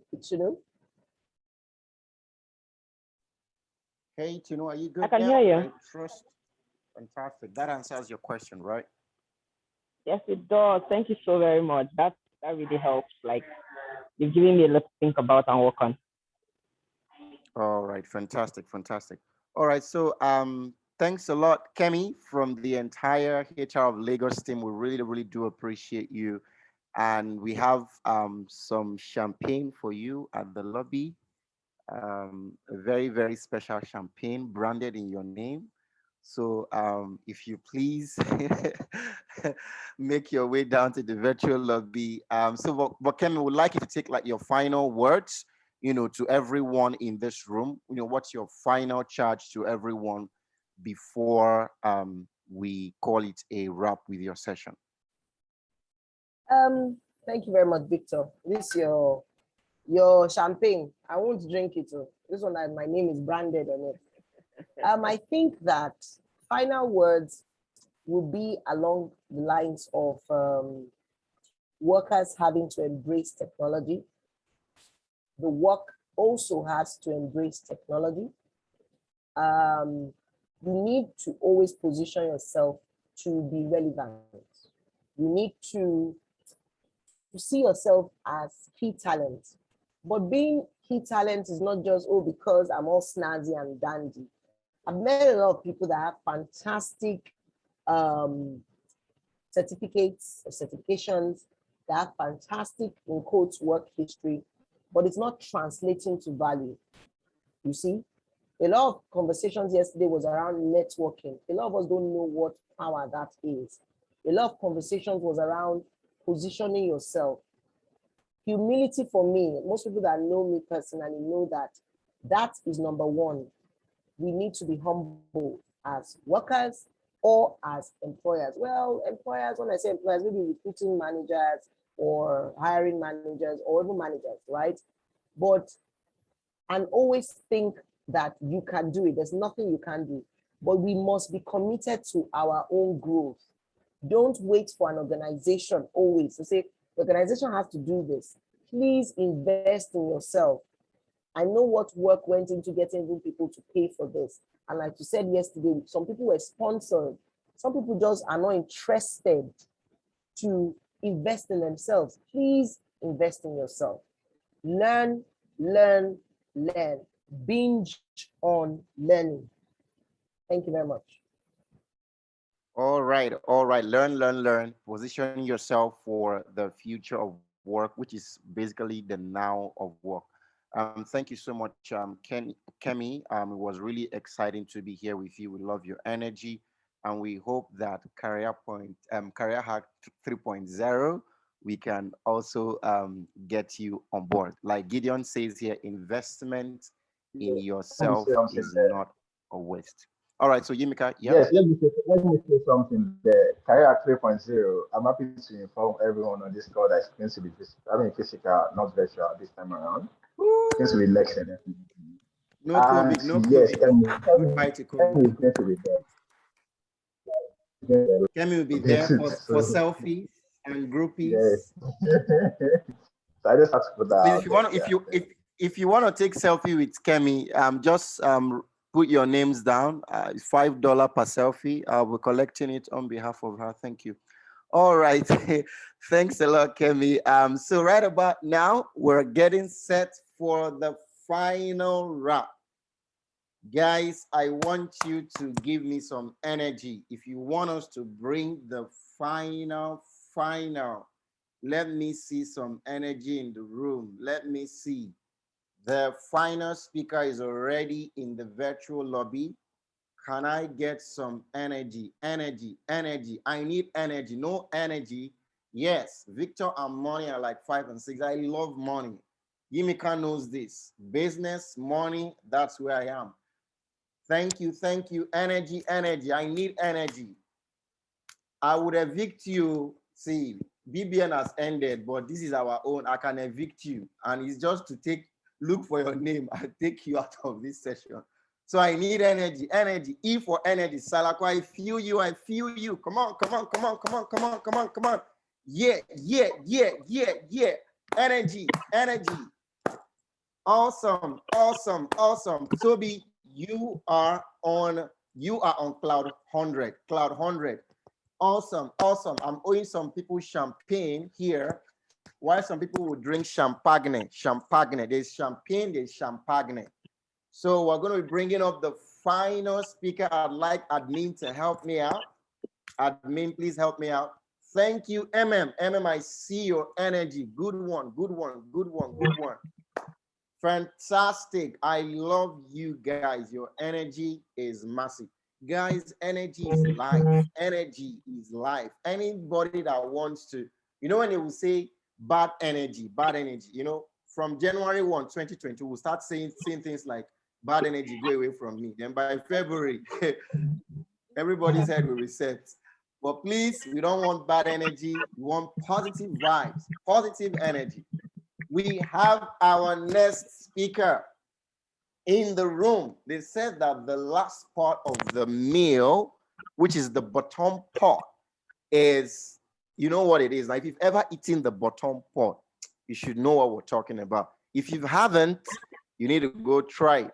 We have Michael Olarimoye in the room, and he's gonna be talking about CV and LinkedIn review. You know, this is like the session that caps it up, the session that causes you to go execute. Just before it comes up, Amarachi, your energy is, you know, is beyond comprehension. I feel. Just before Michael comes up, let me just make, you know, a very important announcement. There's something that we're going to be launching out at HR of Lagos. Listen, guys, the main thing is what happens after the career hack. It is not what happens in career hack. Guess what?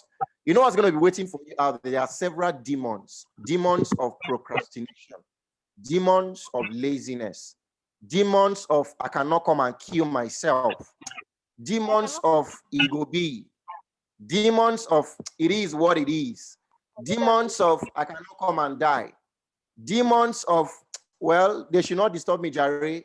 Demons of let me go back to what I used to do before. Guys, those demons, they are waiting for you to arrest you, and you need to bulletproof yourself. So we're launching out something very soon, right?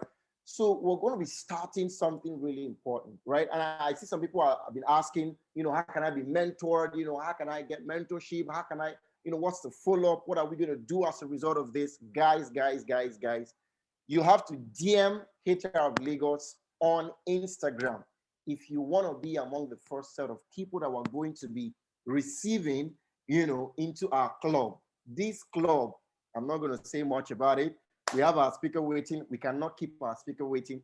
If you wait, you have to wait. Till the end of this session, you're going to hear more about the club, you know, how to get into the gang. Listen, guys, I'm a product of relationships, association, and the right people.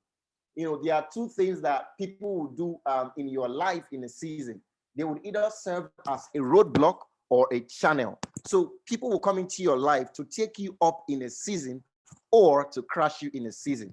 Now, if you find yourself in the roadblock kind of WhatsApp group, that's Wahala for you. So please, please and please start DMing, start popping our DM if you want to join our club where real thing is happening. I'm going to talk more about this after Michael. I'm so sorry, Michael, I into your session. So admin, can you help me? Let us bring up Michael.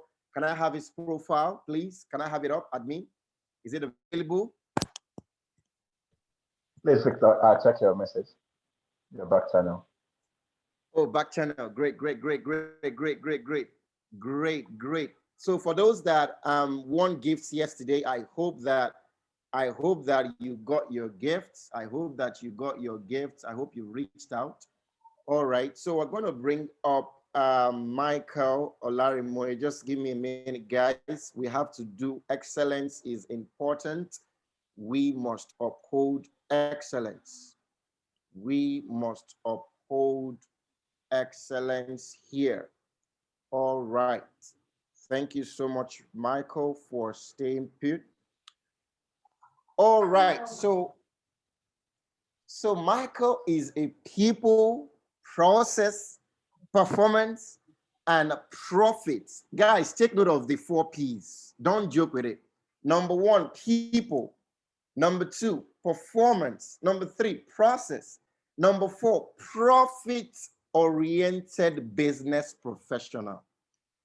Leading a multi-sectoral business group spanning across manpower services, driver's education, background check services, and personal merchandising.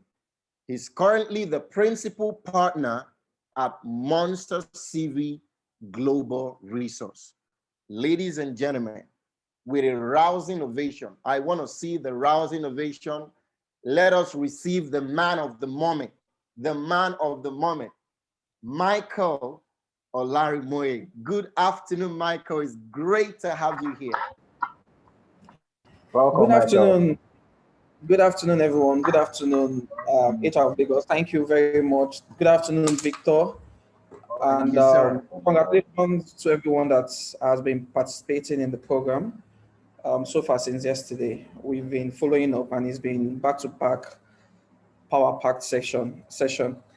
Good afternoon. So my name is Michael. I just like to introduce myself as Michael Olarimoye, actually. And for the purpose of this engagement, this event, I am into CV writing. Okay, so I have a company that we write CVs, we optimize LinkedIn, and we do all-round personal merchandising for people. And in the last 4 years, we have written over 5,000 CVs. And we have written CV for at least one person in every continent in the world. So we are speaking from the point of knowledge. We are also open to continuous improvement and learning. So the long and short of our conversation today is, how best do you sell yourself? But before I proceed into the discussion proper, I'd just like to let everybody know that there's no best way to write your CV. There's no best way to, to package your CV, so to say. There's just an ideal way to. So nobody has a monopoly of how best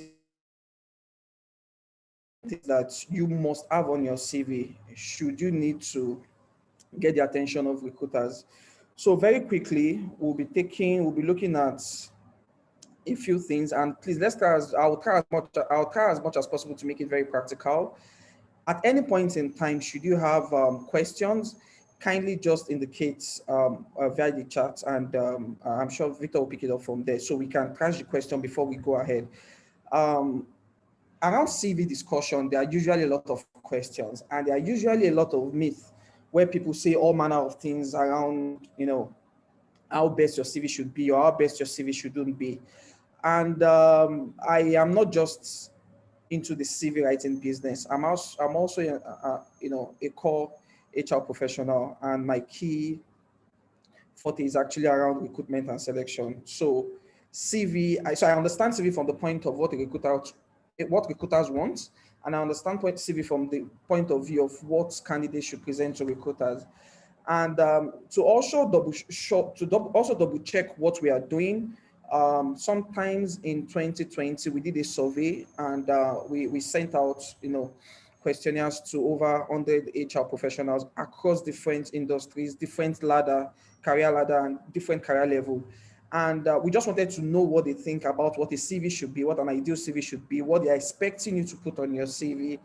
And so all of that also shaped our thinking about how CVs or what recruiters are expecting from your end as your CV, on your CV rather. So I'll need to share my screen now. So let's quickly look at this. Okay, so CV is actually a very traditional document. CV, how do I put it now? It's a very traditional document. You have to be very careful with how you want to garnish your CV, how you want to move apart from the we have to be a bit creative about what we put on our CV and how we do what our CV, how we, how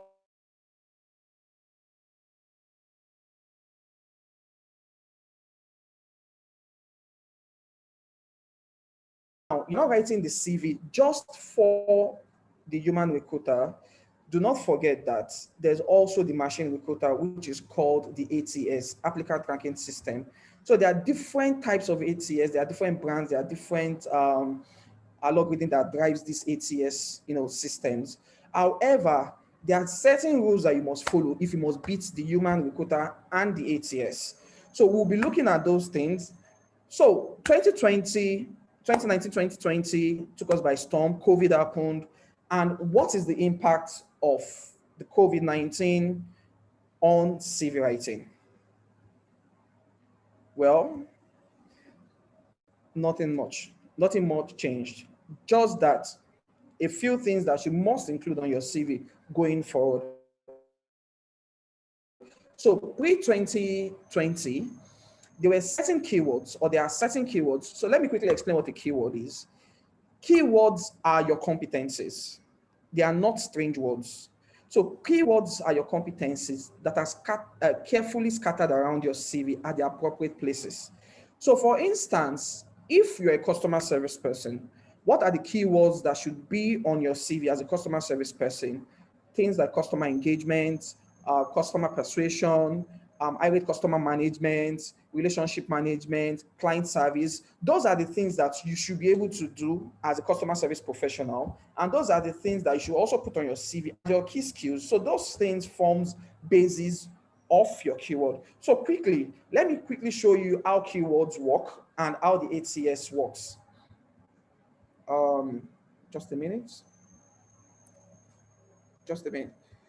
So this is a folder. I'm going to share a folder now.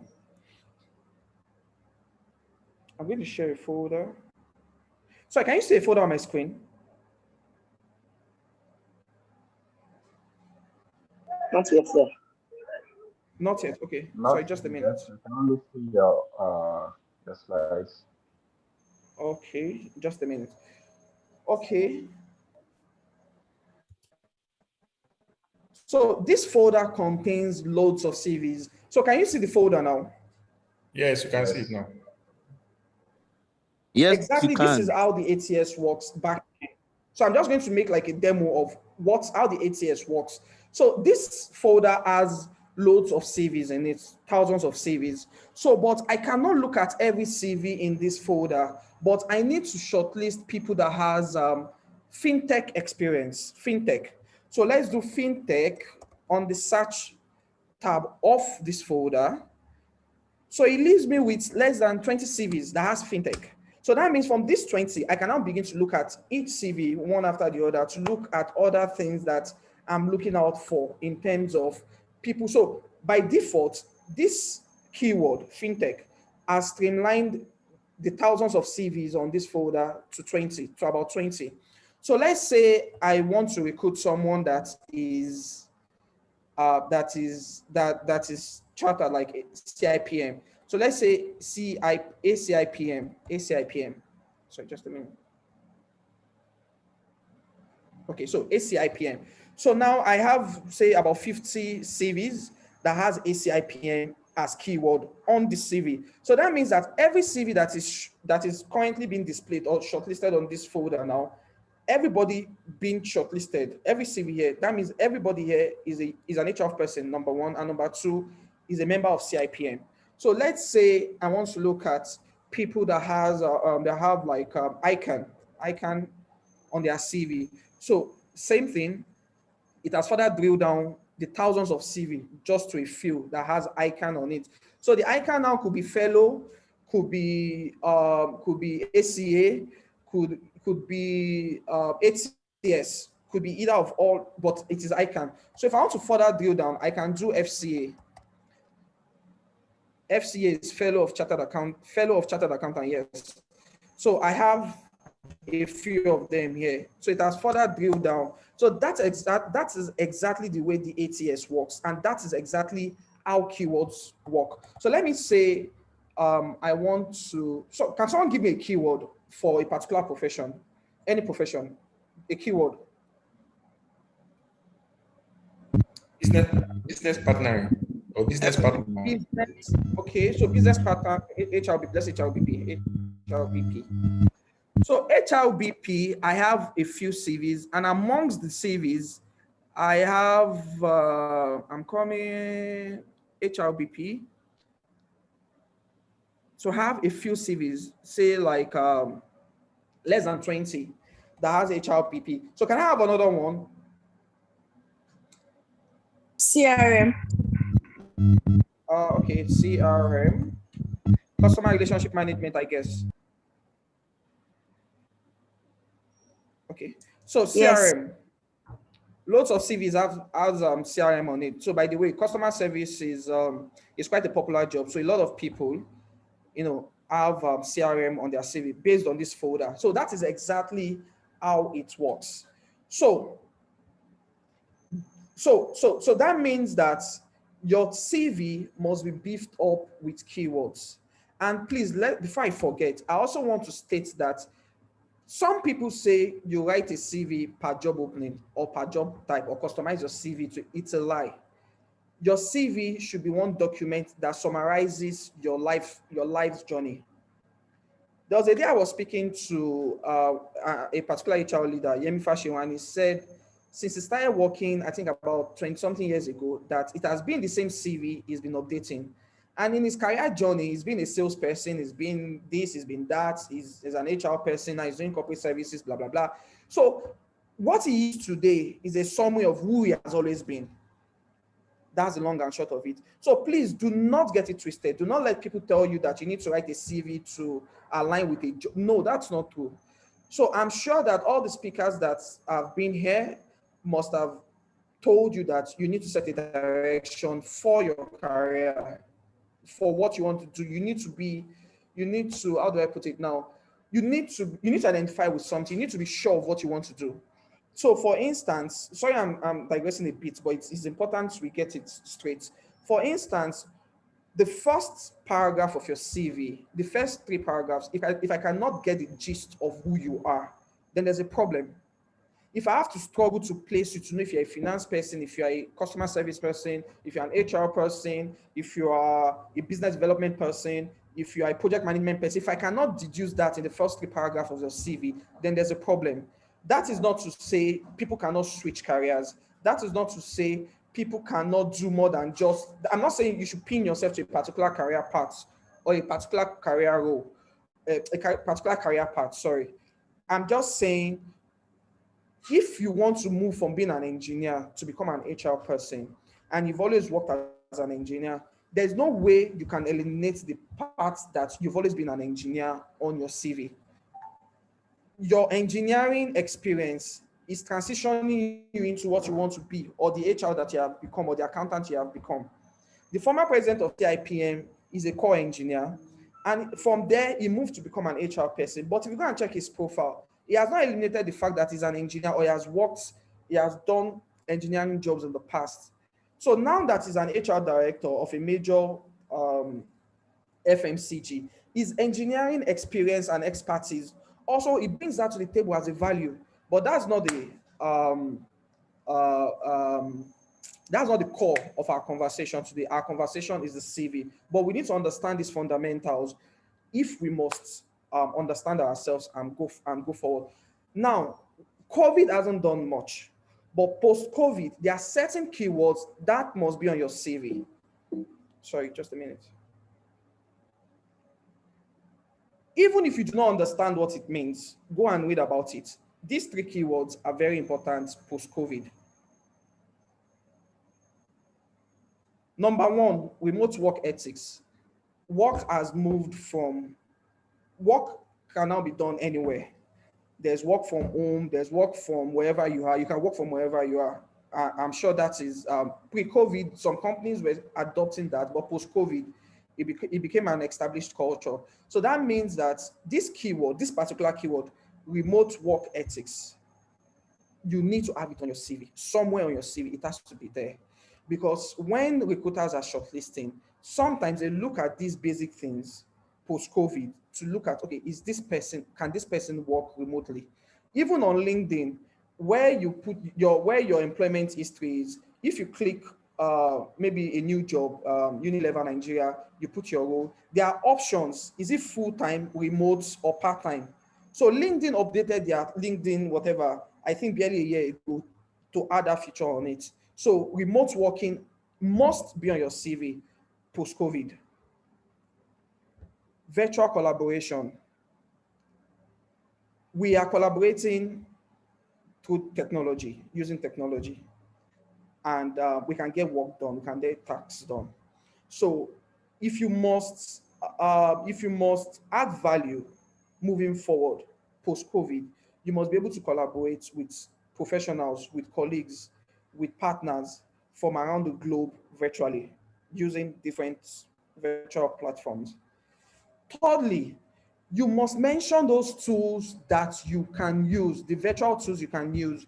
So please, Victor, I don't know if I could get like 5 from the audience, like 5 tools, virtual tools from the audience. Please help me. Can we open the floor? Guys, 5 virtual tools.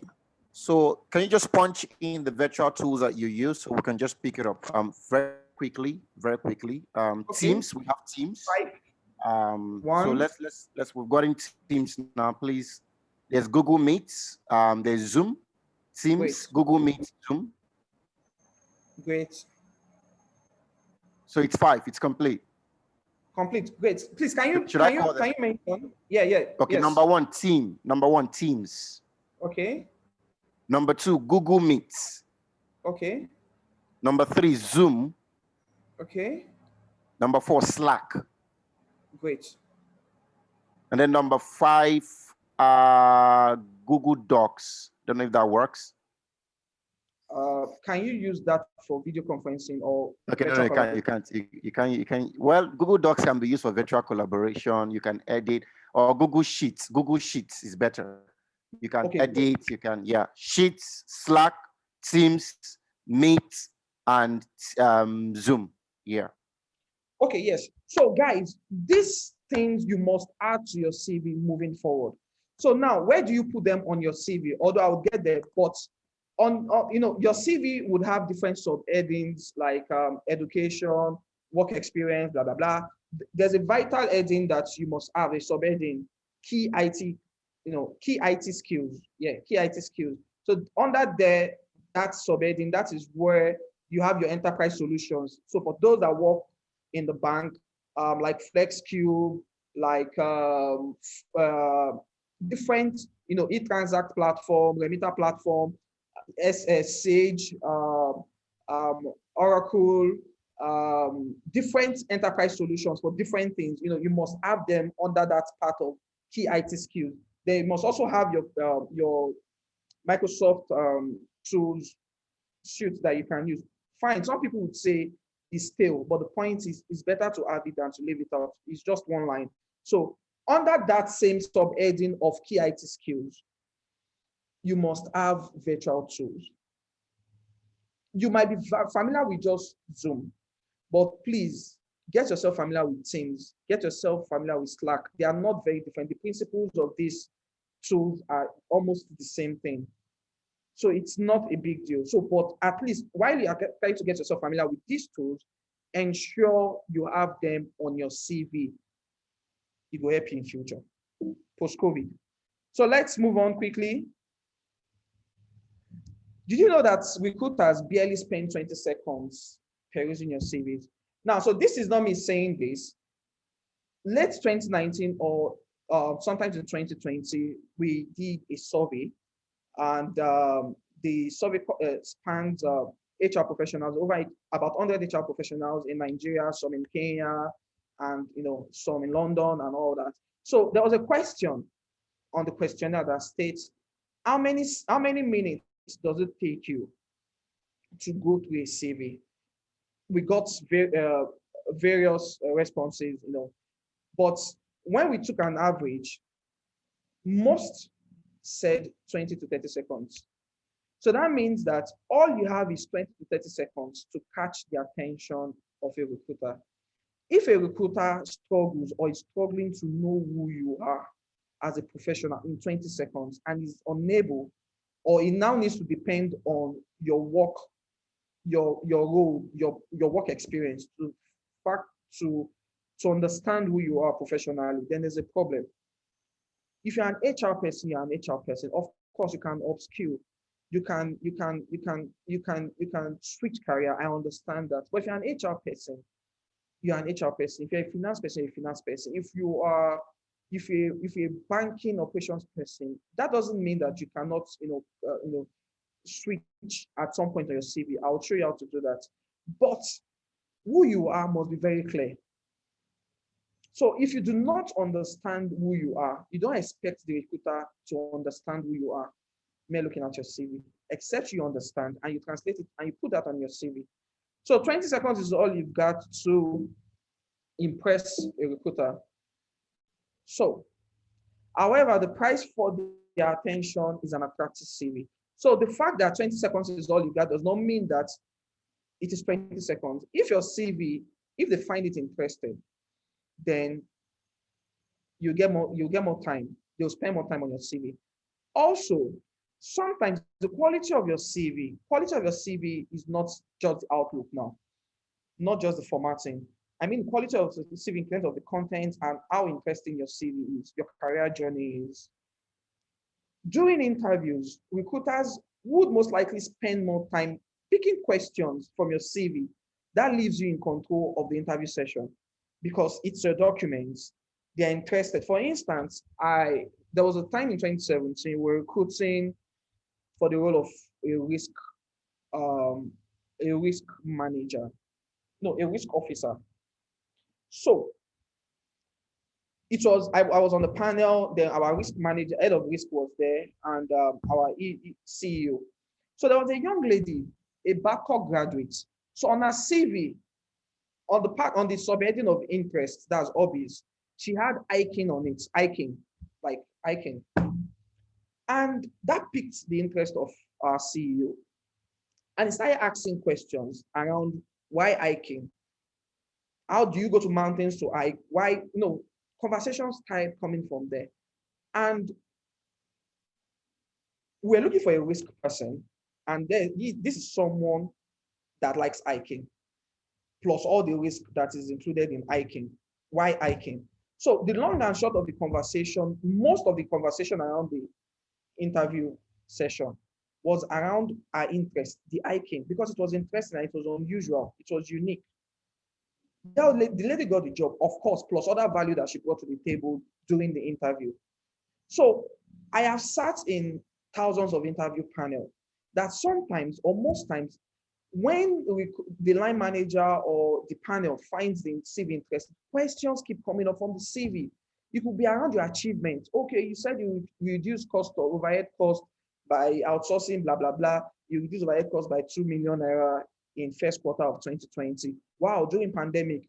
So I'm sure your line manager or the hiring manager on the panel would like to, how do you do that? Oh, then you have conversations around that.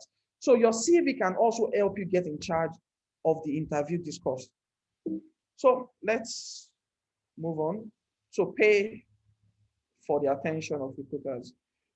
So oftentimes people come around to say, Michael, I want an international standard CV. So this request, I get it almost all the time. Michael, I want an international standard CV. But every time I get this question, every time I get this request, so it leaves me thinking like this. What does international standard CV mean? I get confused. What does it really mean? Now, what is international standard CV that people charge heavily for, or that people make you think like your CV or make you feel like your CV is not standard enough for the international market? Well, what is international standard CV? Now, cruise. The long and short of international standard CV, now cruise. Now, that is not to say you shouldn't pay attention to international standards on your CV. But trust me, do not allow anybody to put you under pressure. Do not allow anybody to take your money. Do Do not allow anybody make you feel like your CV is not good for the international market. Now, cruise. So, what makes your CV international standard? A well-written CV is international standard by default. If your CV is good enough for the Nigerian market, if your CV is getting attention with the Nigerian recruiters, trust me, your CV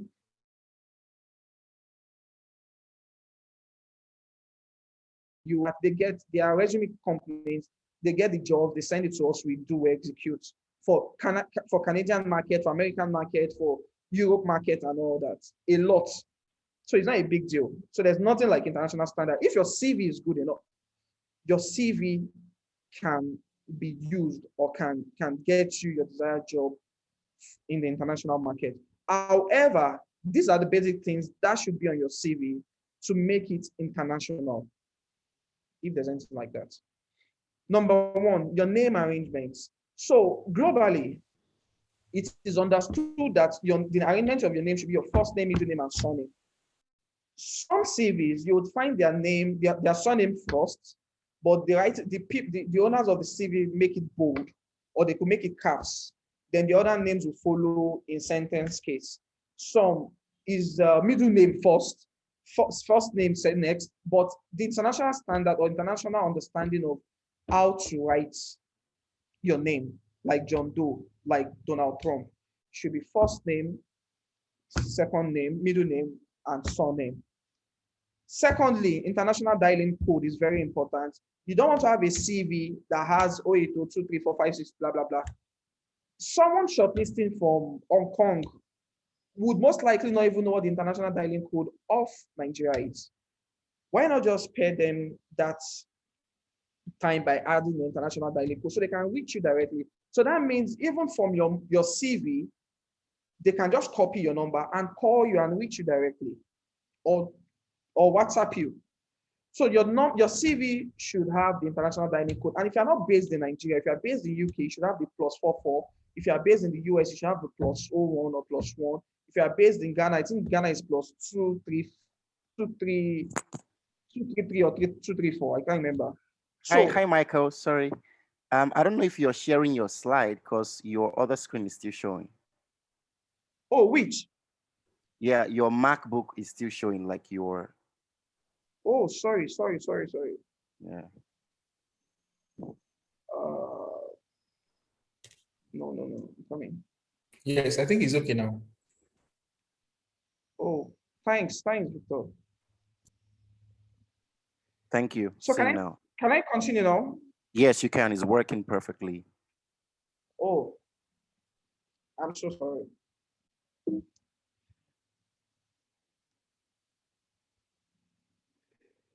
Yes. So your address you should have your address 24 Papa Jao Street, Mushin, Lagos, Nigeria. It is very important, not just Nigeria, Lagos, Nigeria, or not just 24 Papa Jao Street, Mushin. Not everybody knows, even within Nigeria, not everybody knows where Mushin is. And for security purpose, if you decide not to share your full address, it is important that you have the city and country of residence on your CV. Lagos, Nigeria, Kano, Nigeria, Accra, Ghana. You should have on your CV. Also on LinkedIn, for every job you put on your LinkedIn profile, it's also going to ask you the location, city, and country. So your CV, what also makes your CV international standard should be value. Recruiters want to see value in your CV. The value is not just the achievement you put on your CV. The value is how neat your CV looks, how readable is your CV, what are the keywords on your CV, what are those demonstrated competencies you have on your CV. Diversity and inclusion the world is big on diversity and inclusion for obvious reasons. So even if you don't understand what diversity and inclusion means, please Google, study, start thinking about it. Please include it on your CV. I mean, after this session, as we speak, include it on your CV. Just put it somewhere on your CV, diversity and inclusion. because for international job, usually when they are setting the ATS, the ATS standards for each job role, diversity and inclusion is usually a keyword that international companies look at, or they want, they want employees or candidates that understands or that are big on diversity and inclusion management, that understands the concept of diversity and inclusion. One of the major subheadings of your CV is the area of interest. That's hobbies. Some call it hobbies, but interest is a professional subheading to use interest. So, of all your interests could include sports, could include chess, could include fitness, could include, could include public speaking, could include mentoring. Humanitarian voluntary services is a must. Even if you don't do anything humanitarian, by the way, we should all do something small, to help others in our little space. So even if you don't do anything humanitarian as we speak today, please include it as part of your interest. Even if you've not done anything humanitarian, I'm not saying you should lie on your CV, but I'm just saying these are things that international organizations look out for in candidates, or these are the things that can give you a plus when being shortlisted or during the shortlisting process. So another thing you should have on your CV is networking. I mean, your interests, that's hobbies, is networking. It's very critical. You must be able to network. Just like Victor said, I think he said it's a product of relationship, or it fits on relationship or something like that. The long and short of relationship building and relationship management is networking. Because you network, you build relationship, you nurture it, and you make the best of it. So nothing like international standard CV. A good CV, a CV that is good enough for Nigerian markets, is good enough for global markets. Okay, so CV styles and formats. Sometimes some say it's a CV, some call it resume, some interchangeably use it. CV, resume, CV, resume. Now, in Nigeria, in most countries in Africa, the word CV and resume is actually interchangeably used, is technically the same thing. To us, that is what it means. In Dubai, in Middle East, in Asia, they also interchangeably use CV and resume. However, in US, a resume is a resume. A CV is a CV. There are two different things in the US. US and some part of Canada, some province in Canada, a resume is a resume. In US, they mostly use resume, not CV in US, in the US markets. In Europe, they call it Europass. That's EUROPASS, Europass. So it's like a CV, so it's a CV. Now, but basically, what are the differences between a CV and a resume in the real sense? Number one, the format. A CV is chronologically written. That means the most important part of your CV should come first. Number two, the length. A CV should be between 2 to 4 pages. Now, the ideal, depending, by the way, when writing your CV, you should always have at the back of your mind that less is more. Your audience do not have all the time. In fact, as you grow in your career, the shorter your CV would become. But your CV in Nigerian market should never be 1 page, except you are at the C-suite level, where your audience are actually board members, senior management personnel. They just want to see a summary of what you've done and what you've achieved. So as you grow, your CV would become shorter naturally. But less is more. That's the overall ideology around CV writing. Now, some would say your CV should not be more than 2 pages. No.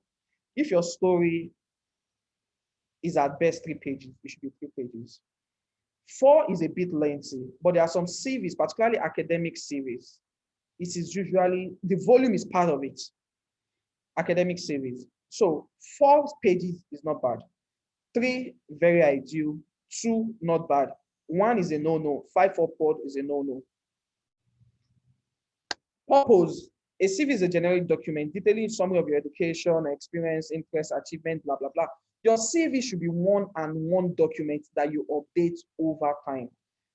you cannot be uh, an accountant today, and there's an opening for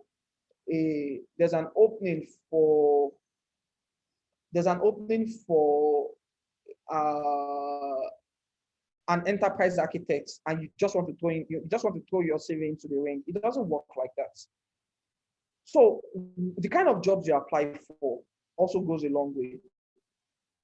In line what you are looking for and where you are looking for, what you are looking for. All the time I worked 8 to 5, I never wanted to work in a multinational because I wanted to grow very fast. And I did. Within 6, 7 years, no, within 5, 6 years, I was already a manager. But in multinationals, companies with tall structures, I couldn't have achieved that, or at least that easily. So I knew what I wanted. I didn't want to work on the island. I didn't work, a bank was a no-no for me.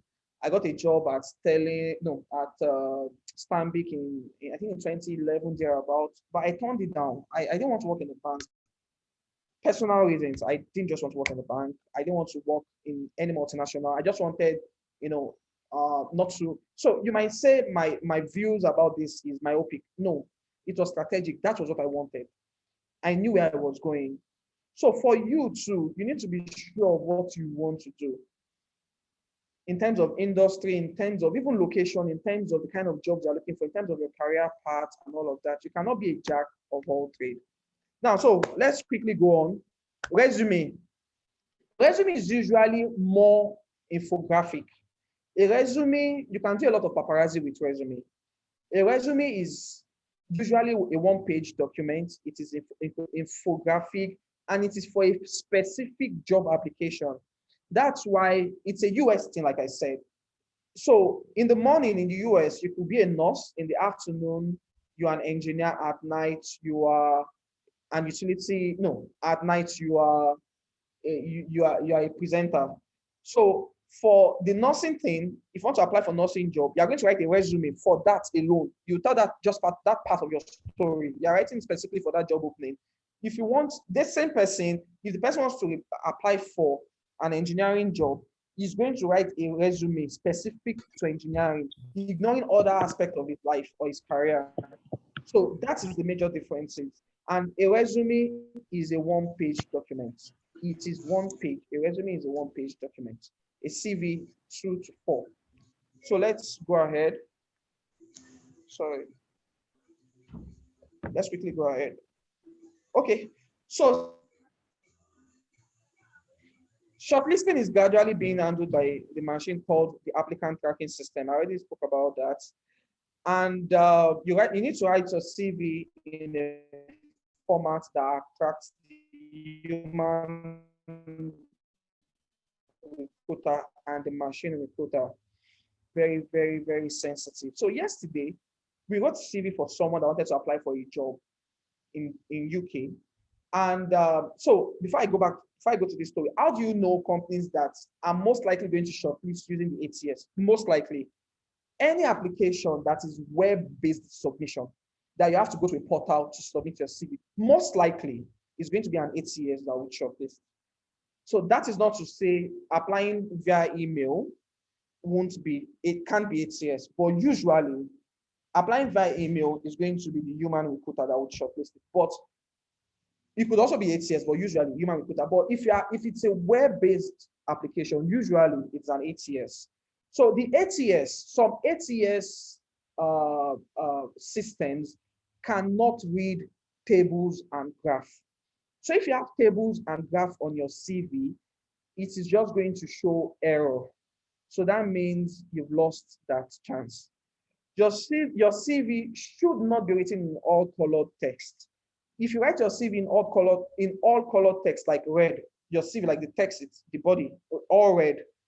Even if you send via email, most likely it will go to the junk box of the recruiter if you send it via email, because it's most likely going to flag it as a spam mail.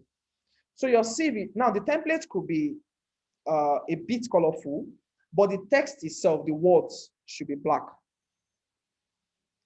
The ideal font size of a CV shouldn't be more than 12. Now, if your CV is less than 12, max 11 or 11.5. If it's smaller than that, then it's going to be very tiny for the recruiter to read. And if it is bigger than that, bigger than 12, then because of the size, it also pains in the eyes. It's just not IG. It's not just right. So please, it should be 12. And for us at Monster CV, in our early days, we had used different type of fonts, but we settled for Arial Narrow. Some will use Times New Roman, and which is fine. Arial Narrow is fine. Arial is fine. Our challenge with Arial is that Arial is a bit bigger. Is bigger, so it should occupy more space than the Arial Narrow. Arial Narrow is smaller and is kind of fine.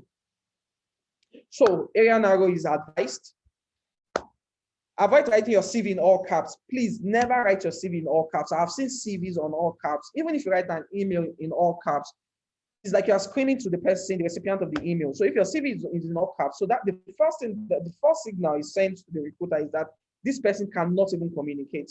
This person does not even know the appropriate, does not even know, is not even appropriate in terms of communication and writing style. Your CV should never be all caps, should never be. Okay, so the ATS. Okay. So your first name first, then your last name. In setting out for your job objective, so I spoke about the sub-headers on your CV. Your CV can have up to 5, 6, 7 sub-headings. One of the mistakes people make is they combine their professional certifications and their education. Your education must be very, very, very, very separate. It's a subheading on its own, education. Then if you have professional certification, it's another subheading.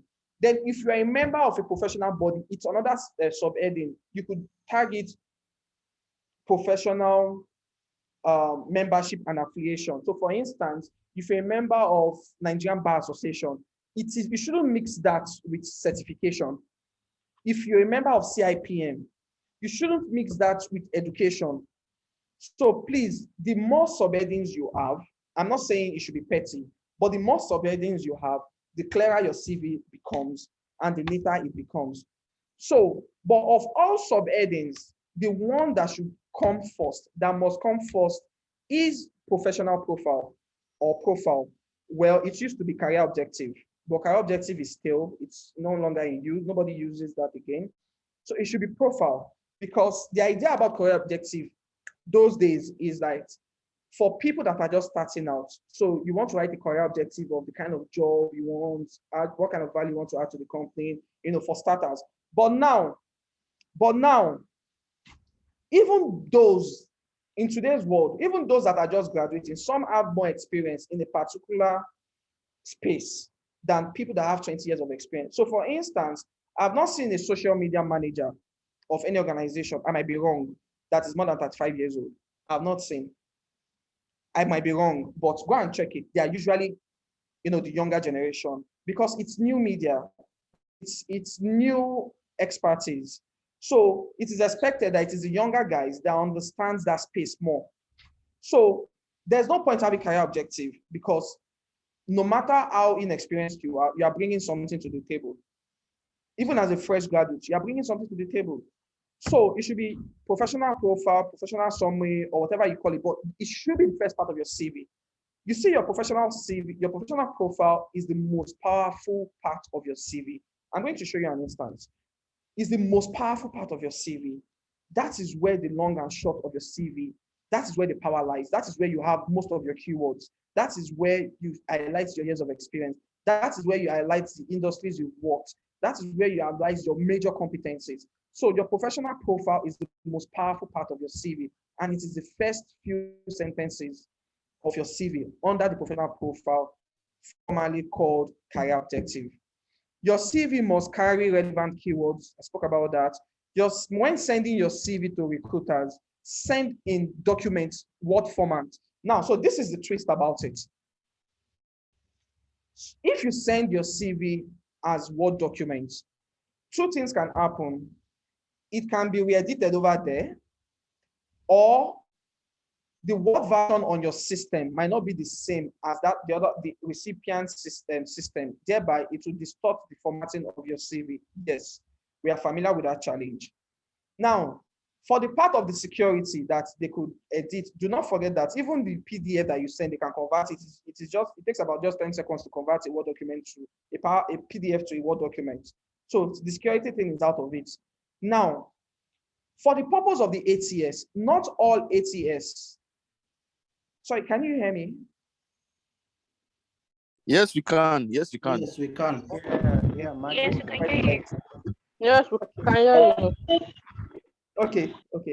Thank you very much. Now, most ATS, applicant tracking system, cannot read PDF. So this is what I would advise you do. If you are sending directly to an email, you can send PDF. If it's a web-based application, you are submitting through a portal, please upload the Word version of your CV. Let me take that again. If we are submitting via email to a recruiter or to a company directly via email, Word PDF, you can. If it's a web-based application like a portal, please upload the Word version of your CV. This mistake shouldn't be the reason why you shouldn't be shortlisted. So please pay attention to this. Personally, I would even advise that if you are sending via email, send the Word version. Because never can tell if the organization is going to shortlist, is going to throw all the CVs into an ATS system, into an ATS. But for the purpose of simplicity, web-based submission, Word version, email-based submission, PDF. Please, let's take note of that. The rule is to put your best foot first. Now, while arranging your subheading, the most important part, the first part that's after your about data, which is at the top of your CV. We usually put it inside the header. After your name, address, phone number, email, LinkedIn, the first subheading must be your professional profile. Then the next is dependent on the weight it carries. So for instance, if you are applying for an accounting role or you're an accountant and you have ACA or ACCA, after your profile, please, your professional membership and affiliation should come next, because that is value for the purpose of your application. It is value. If your school there are some schools that are very prestigious. I don't want to go into names, but if your school is very prestigious, please, after your professional profile, your education can come next, before your work experience, before every other thing. If your technical skills, let's say you're an IT person, your technical skills, you have coding skills, the coding platforms you can use, your database platforms, all the technical thing. If that is the most important thing that can sell you fast, after your profile, then that should come next. If your work experience is so good that, like HR of Lagos, now he's worked in major companies, so his CV should be, after his professional profile, should be his work experience, because he's worked in good companies. He's worked in OP, he's worked in CAS 45, he's now eating the money of PayPal, he's worked in Vitafoam. So his work experience should come next before any other thing. And there are some schools that can shortlist, that can subject you to pre-shortlisting bias. There's nothing you can do about it. That's what it is. Those kind of schools should be at the bottom of your CV. The university I attended, I'm proud of the school, but for the purpose, when I had my CV, it was at the bottom, because I don't want someone to judge me based on that. I want you to see value first. The first page, you'd have seen value, you'd have been amazed. Second page, you'd have seen value. Third page, that's but you'd have shortlisted me. Now, that is pre-shortlisting bias. There's nothing you can do about it. Every recruiter has a bias. So do not play to the bias game. Make sure you serve value. So even if they want to be biased, they will see other value and be like, wow, the value outweighs the biases. So Victor, so I will pause here a bit. Is there any question so I can quickly take it before we move on? Okay, we have like say 20 minutes to wrap this up, but I think there is a question that I would like to bring from Amarachi. So Amarachi says here, in regards to what you said about who you have been, what do you say about the popular standpoint of putting only job experiences related to the job role? That's not true. That's a big lie. I started my career as a customer service person, and that experience as a call center agent got me my first HR job because it was a call center company. Then that my second job got me my third job, and like that. That is not, you should not have different versions of your CV. I'm going to say that again. Do not have different versions of your CV. Your career journey is, it should be from the least important, which is the early days, to the most important, which is the current. Do not take out any work experience because you want to customize your CV to fit a particular role. That is not true. Who you are is who you are. Your story complements, your career experiences complements your story. So if you've been doing banking, and you want to switch to human resources, that doesn't take away the fact that you have experience in funds transfer, you have experience in tailoring, you have experience in customer service. That helps you understand the business or any organization. That means you are bringing a broad spectrum of experience to the table. So do not let anybody. We've had this conversation at the highest level in HR practice, and these people that also still say no, you should only. They still come back to us. We write there. Our anchor CV. Apologies that I'm speaking Yoruba. We write their CVs. I know what I'm saying. So please, your journey is your journey, regardless where you are starting or where you started, and regardless where you're starting and where you're going to. Your CV is your CV, except you're writing a CV, a resume for the American market. So let's quickly continue. Since Oga Victor said we have just a few minutes. Okay, so these are the subheadings that your CV can carry or should carry. Professional profile, which must be the first. Work experience or employment history or career history. You could name it whichever you want. Education. Education is education, should be standalone. By the way, education, your primary is not important. Your secondary is not important, except that is the highest you have. But if you are a graduate, your education should start from your OND, your HND, or your BSc upwards. There's no point having first living certificate, SSC. No, less is more. Less is more. Professional affiliation and membership, ICANN, NIN, MBA, NMA, those kind of things. Professional training, executive education. So for those that have, so this is what we do for this part. Professional training are certification trainings. Executive education, for instance, if you've gone to like Harvard, you've gone to LBS, we like to, those institutions are not just ordinary. We like to give it like some extra kind of packaging. So we create another subheading for such executive education, because indeed it's an executive education. The school, like if you've gone to London Business School, London School of Economics, you've gone to Harvard, you've gone to LBS, you've gone to these good schools for courses. It is under, we'll classify it under executive education. We're not just going to mix it up with courses you've done so there's professional education. So for instance, professional education is another category we created for instance, you went to University of Liverpool for a diploma in negotiation. It's a course. We do not categorize that under professional training. We categorize it under professional education. So now this subheading is just to make your CV, is just to achieve clarity, to achieve to make your story interesting. So the more subheadings you have, it shouldn't be too much, it shouldn't be petty, but better, it makes the CV clearer. Professional competencies, key competencies, key forte. So this under this part, You could be immediately under your professional profile, but please, this is where you load your keywords, your competencies, those keywords, this is where you put it.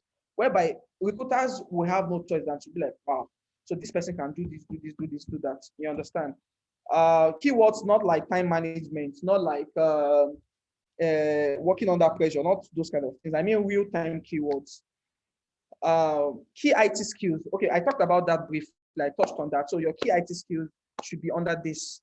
Voluntary and humanitarian services, actually, it should be voluntary and humanitarian services. It's very critical. So if you have voluntary experience, do not mix it with your employment history.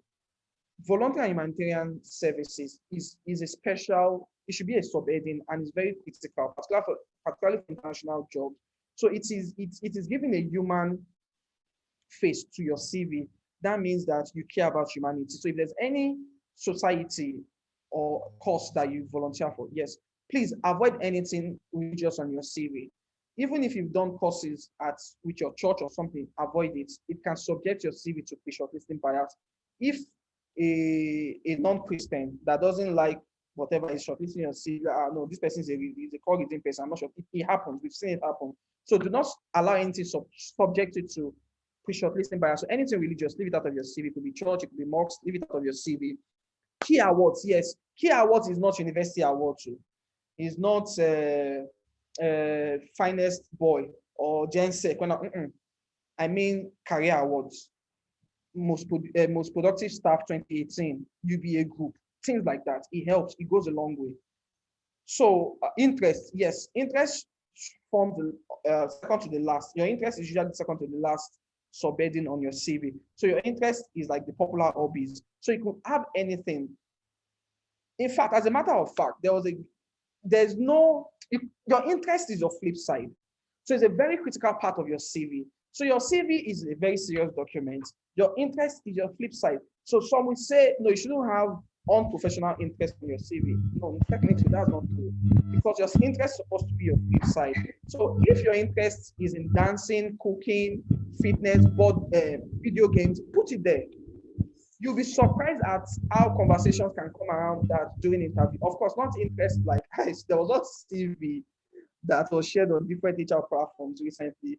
One person on the CV, I think it was a joke. I don't know if it was real. The person put love making there, not those kind of interest.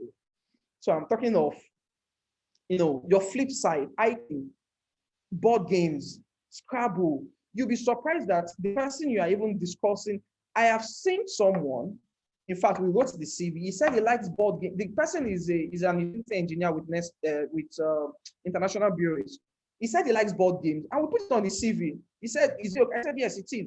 So he went for an interview, and the hiring manager, they've had the serious part of the conversation. So they now got into this video game thing. Do you prefer FIFA to PES? And they started having conversation, and they started building relationship from that conversation. It was the guy that gave me the feedback that the guy said he prefers FIFA because of the graphics, blah, blah, blah, blah, blah. He got the job. Now, is it because of the video game he got the job? No, I'm not saying that. But that conversation further helps him.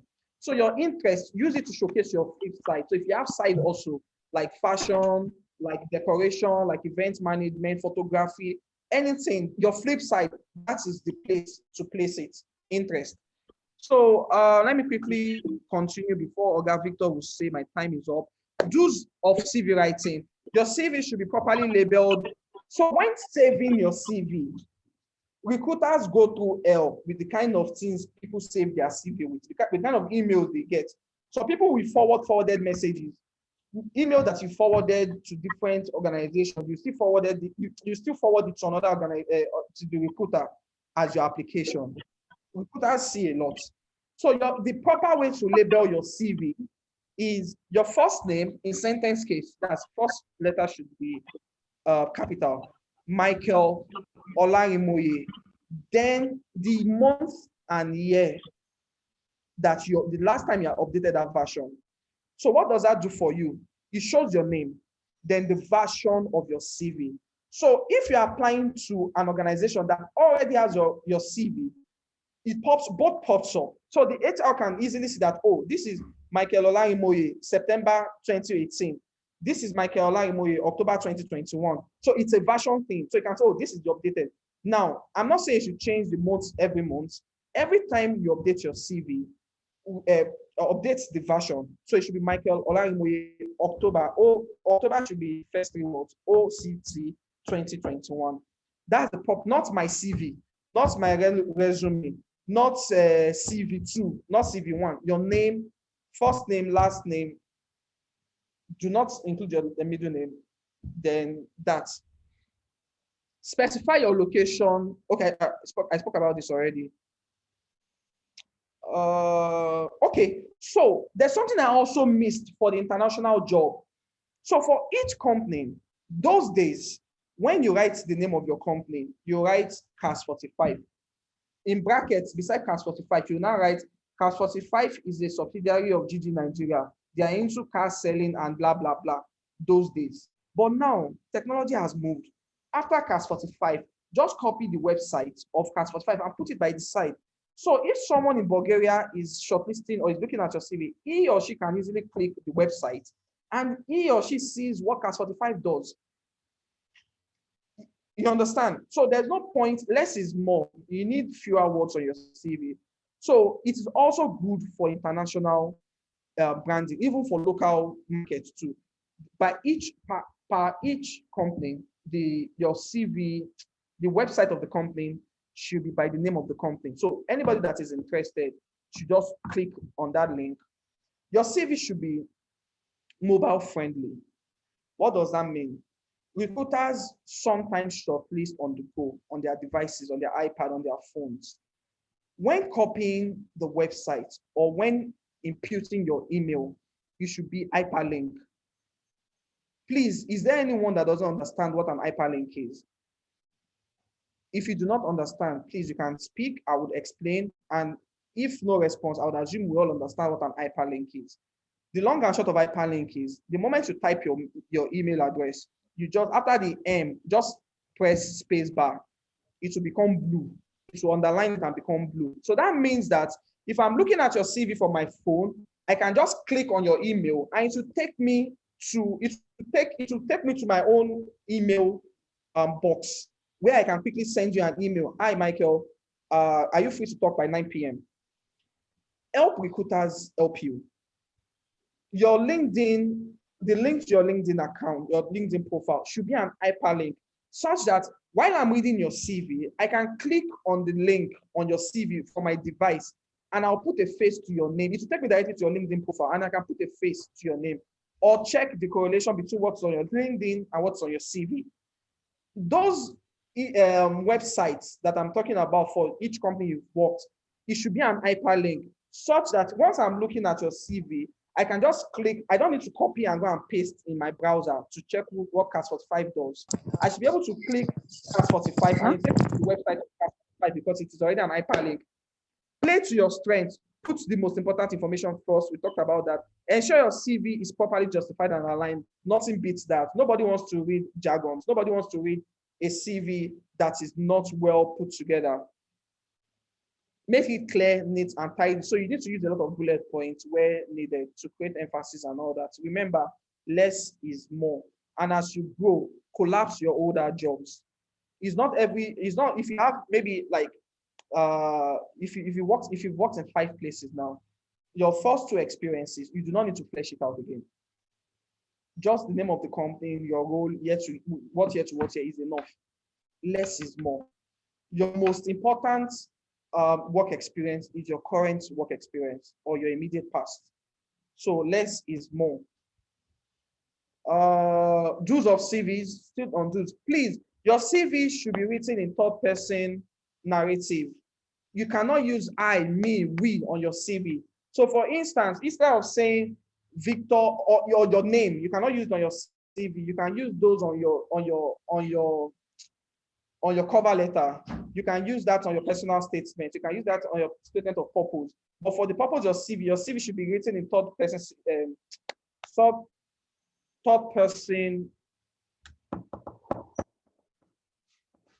Victor was making me rush.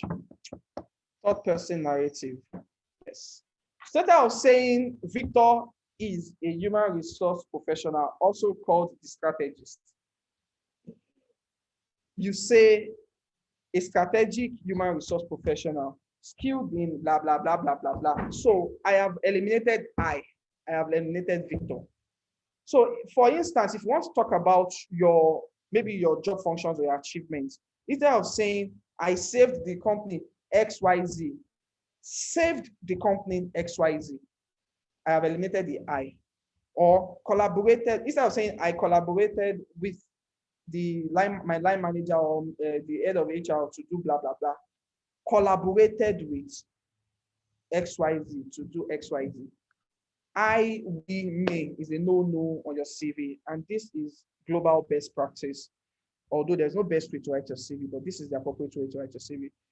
Add international dining code, I spoke about that. Use bullet points, I spoke about that. Write your past, yes. So for your past job, you change the narrative to past tense, all your experiences. So for instance, if I'm updating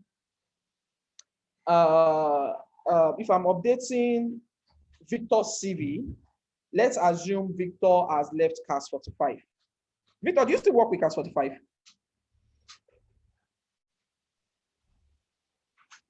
He's still chopping CAS 45 money. He's still chopping their money. You said? He's still chopping their money. He's still there making money. Buy car for me. So let's say Victor leaves CAS 45. No, today, as of today, Victor's CV is going to be written in present tense. I mean the CAS 45 experience. Collaborate with, deliver, collaborate with, ensure, present tense. If he leaves CAS 45 today, those things they are written in present tense will become past tense. Collaborated with, ensured, handled. So it has to be in past. All your past experiences has to be in past tense narrative.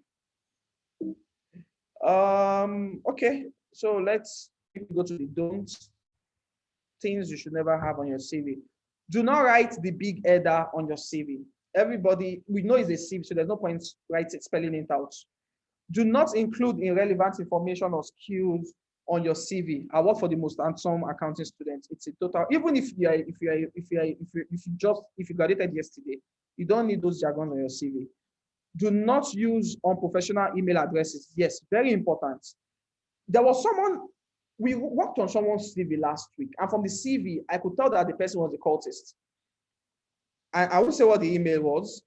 When we were speaking, I told him that he needs to change his email. And I said, why? And I told him that your email suggests XYZ. He now laughed and I said, yes, I am right.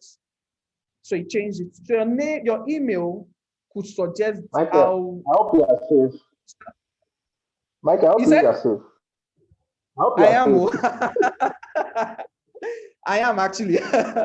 So your email, just keep it simple. Your email should just be a combination of your name, michaelolaimo@gmail.com, michael.olaimo@gmail.com, olaimo@michael@gmail.com, olaimo@gmail.com. Combination of even organizations, they use combination of your names as your email address. There's no point having sexy DJ still, sexy Bola, cute Bola, Caroline for good. Keep it simple. Get a new email address. And there's something about this email thing. If your email is yahoo.com, most likely you do not belong to our generation. You are not our mates. It is not written anywhere, but it is noticeable. If your email is Hotmail, I'll look at your CV differently. You are not a young person. So it's not like it means anything. It doesn't mean that it can shortlist you can subject you to a shortlisting bias, but sometimes you also want to be seen to be trendy, to be able to fit into the newer culture, newer generational culture. So if your email is victor@yahoo.com, you can change it, you can update it, you can upgrade it to victor@gmail.com. That's more, it's more new school. It's just a person. In fact, this one is a personal observation. Those older people, the moment I see yahoo.com, I know this one is Sir or Ma. You can't just say Dear Bola, it's Dear Sir or Dear Ma by default. So, but the moment you use Gmail, don't disguise. I'll be like, okay, I'm not so sure if this person is our generation or that. I'll stay in the middle. Do not include details that can subject you to pre-shortlisting bias. So information like your marital status, your religion, your state of origin, your local government, it's totally irrelevant. Aside from pre-shortlisting bias, it doesn't even make sense. Who cares about if you're married or not? If the application insists that you state that, you can state it on your cover letter. Or for the purpose of give what belongs to Caesar, you can put it there. If the application states that, but if an application also states that, be wary of that company. The company itself is archaic, because what do they need your marital status for? So let's move on. Those information are not needed. On your bio data, what you need is your name, your address. And if you do not want to disclose your address, disclose the city and country, your mobile number and international dialing code, your email address, your LinkedIn profile, and most importantly, on your bio data, your headline. So on LinkedIn, I would come to this, but let me quickly explain it, the headline. On LinkedIn, there's a space for headline there. So that headline, some put their current job at the headline. In fact, LinkedIn will ask you if you want to use your current job as your headline. Some use who they are as their headline. For instance, now, HR of Lagos headline, you will see tech recruiter, because it's actually a tech recruiter. You would see human resource management, you see things like that. Now, on his CV, I expect that his headline should be the same. So his headline can be immediately after his name. So anybody looking at his CV already, before reading the CV, he or she, I know Adeyinka will go and update his CV today. I know he or she would already know that, okay, this person is an HR person, not just an HR person, a tech recruiter. So there's no point stressing the audience, the person looking at the CV, to begin to struggle that who is Adeyinka. No, it's there already. It's clear. You understand? So your CV should not be too busy or wordy. Avoid overused words like I am a dynamic team. The moment I begin to say I am a dynamic team player, I just move on to other interesting part of your CV. Do not include your photo unless you are requested to, or you're applying for a job in the Middle East. Yes, in Dubai, they like colorful CVs. Yes. In Dubai, in Middle East generally, Qatar, Dubai, and all that, they like colorful CVs. And in Dubai, please, if you're applying for UAE jobs, you must include your date of birth, your nationality, and your picture. Your passport must be on your CV. If you're applying for jobs in the Middle East, it's a requirement there. Okay, so what's still on? Okay, so we are done with don'ts. Are we done with don'ts? So let's quickly touch on LinkedIn. I want to believe that everybody on this call has a LinkedIn account. It is extremely important. Your LinkedIn is actually your digital CV. There are different platforms for digital CV, but LinkedIn appears to still be the most popular for now. Your LinkedIn is actually, even the features on LinkedIn shows that they need you to replicate your CV on LinkedIn. Every time they update LinkedIn with new features, it shows that they just want you to replicate your CV on LinkedIn. In fact, there's a book I'm launching soon. No, I'm not launching, so I've not finished. It remains one chapter. I put LinkedIn and CV side by side. I was now pointing this part of your CV. This is where it goes on LinkedIn. This part of your CV, you would see that even LinkedIn, it is sectorized. LinkedIn has several subheadings. That is what your CV should be like. And each subheading on your CV feeds into a particular subheading on your LinkedIn as well. So it should be a replica of your CV, technically. Everybody should have a LinkedIn account if you're on this call. Coming. The LinkedIn profile gives you your chance to create a professional brand. Yes, it does. Professional help, knowledge, opportunity. A lot of LinkedIn, the opportunities on LinkedIn is endless. LinkedIn is too many things, too many opportunities on LinkedIn, and everybody behaves themselves on LinkedIn. Don Jazzy has a LinkedIn account. What he posts on Instagram is not what he posts on his LinkedIn account. Some of these artists, Davido has a LinkedIn account. On LinkedIn account is professional, but when he goes to Instagram, he continues with entertainment. So LinkedIn is actually a very serious platform. Until recently, that I started seeing people posting some funny pictures on LinkedIn. So ensure you use a professional portrait picture. Yes, this is very. In fact, you must have a portrait picture on your LinkedIn, else your CV will not get the all-star rating. And your picture on LinkedIn should be very deliberate. It is, in fact, you need to go to a studio to take it's not a selfie. It's a very deliberate picture that should be on LinkedIn, because anybody and everybody, except you respect the privacy on your LinkedIn, can see your LinkedIn. And what they see is what they process in their minds of who they think you are professionally. Having an updated LinkedIn account positions you as a professional irrespective of your career path. Yes, you can be an artist, you could be a drummer, and you have a professional LinkedIn. It's a career. So these are examples of professional pictures that you can use on LinkedIn. I'll tell you, even if you're an entertainment person, your LinkedIn profile picture should be formal, should be corporate. No tie, it doesn't have to be, you do not need to know ties and all that, but at least it should be formal, it should be corporate. In terms of background, we selected these ones because we believe that dark gray, black, this shade of green gives you a better outlook than white background on your LinkedIn. Also, your LinkedIn should be portraits. You shouldn't go beyond max your chest area, and it shouldn't be lesser than that. So it's not a passport size picture, neither is it a full length picture. LinkedIn picture is actually a serious business.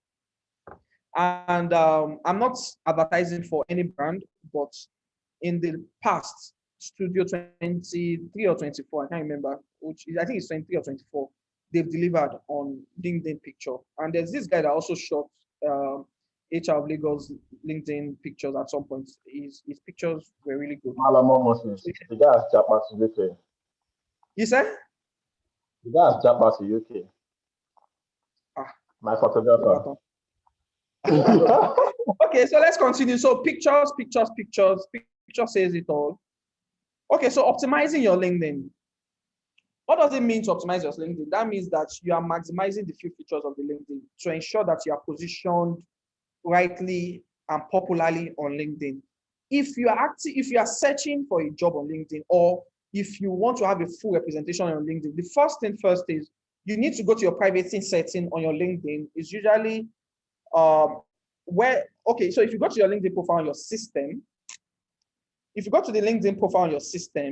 there's a part that shows me. Then there's a drop down under me. If you click the drop down, you will see settings and privacy. Under settings and privacy, you go to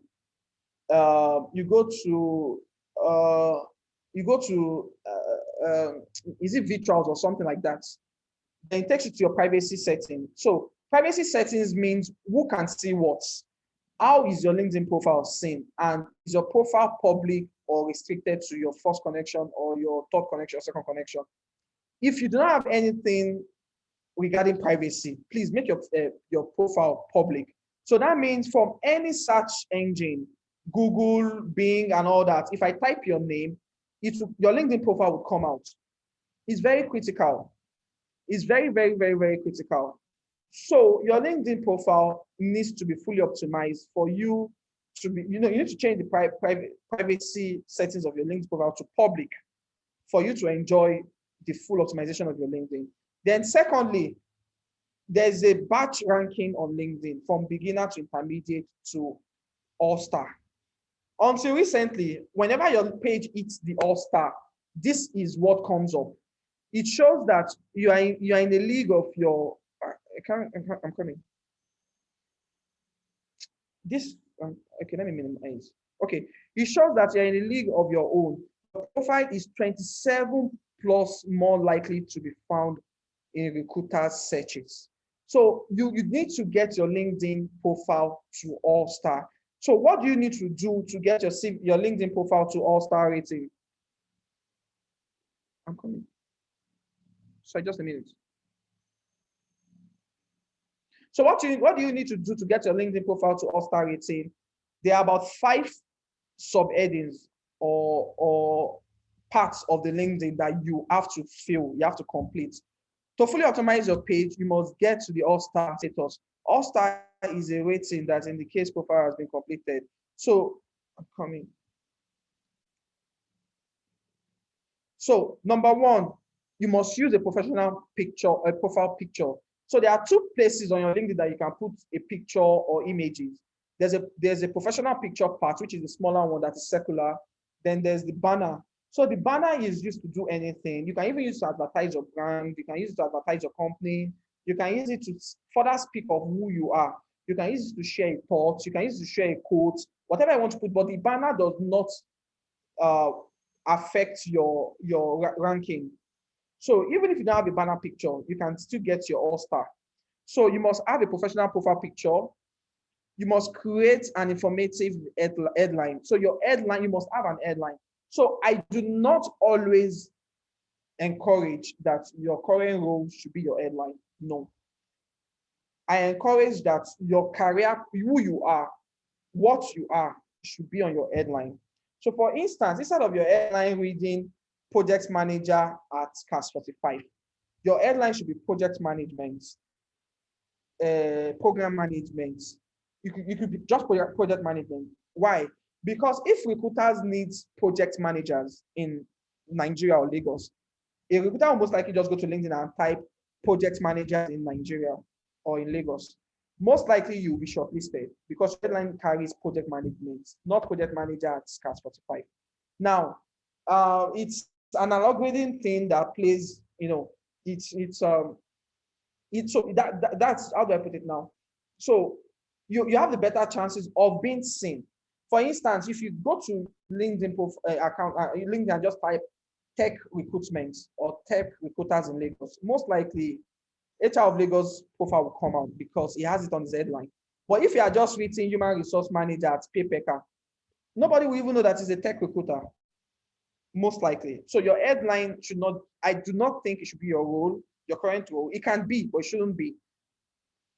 So create an informative headline that includes your industry and location. Of course, when you are filling the page, you would have seen this request for industry, you put it there. Your industry is very critical, you put it there, and your location, you put it there.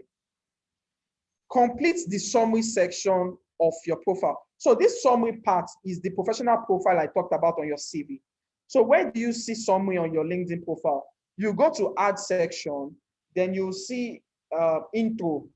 Under intro, you will now it will show a drop down of summary, your summary or something like that. Summary. Under intro, you see summary, then you click on it, then it takes you to where you just have you put your summary there, who you are. You put that's your professional profile on your CV. You put it there. Your CV should technically be a replica of your LinkedIn. Your LinkedIn should be a replica of your CV. I mean, add your current position or work history. You must have your work history, even if it is one. To achieve the all-star badge, even if it is one, you must have a work history on your LinkedIn profile. Finally, after completing the above 4, you must have skills. You must add skills to your LinkedIn profile. If you do not add skills, it will remain on intermediate. But the moment you add skills and save, the all-star badge will pop up and they will congratulate you. Then yes, education too. Education comes before skill, actually. So education, the moment you add education, then you add skills next. Then this is a plus. Get connected with people on your LinkedIn. So once you add up to 50 or more connections, you will be finished with the last step in the process. Actually, the last step is the skills. But yes, you also need to begin to engage people for optimization. So Victor, how much time do I still have? I think I have just a few slides to go. Your time is up, actually. So should I stop? No, Victor, I think it didn't start at exactly 3:30. So okay. So yes. So let's just say by 5:30, right? If that works. Victor, 5:30. Okay, so using LinkedIn for job search, your profile setting should only be open to recruiters. Now, so recently, sometimes last week or 2 weeks ago, Konga sent out an email that their staff should not openly seek employment on social media, particularly LinkedIn. In as much as the email was not very appropriate, but I also think it's not totally right. The moment you click, there's a part of your link. Okay, can I share a LinkedIn profile? So I'll show.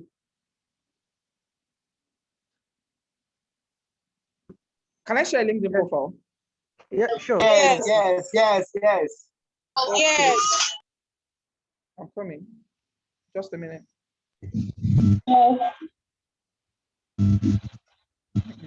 I'm coming.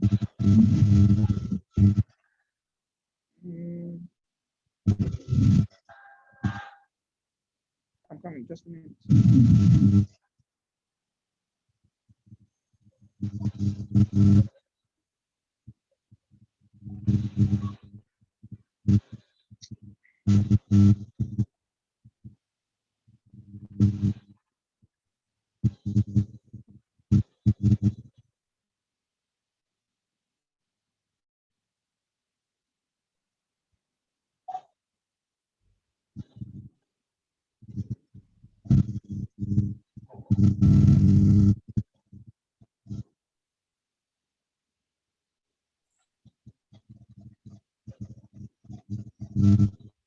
It's just a minute.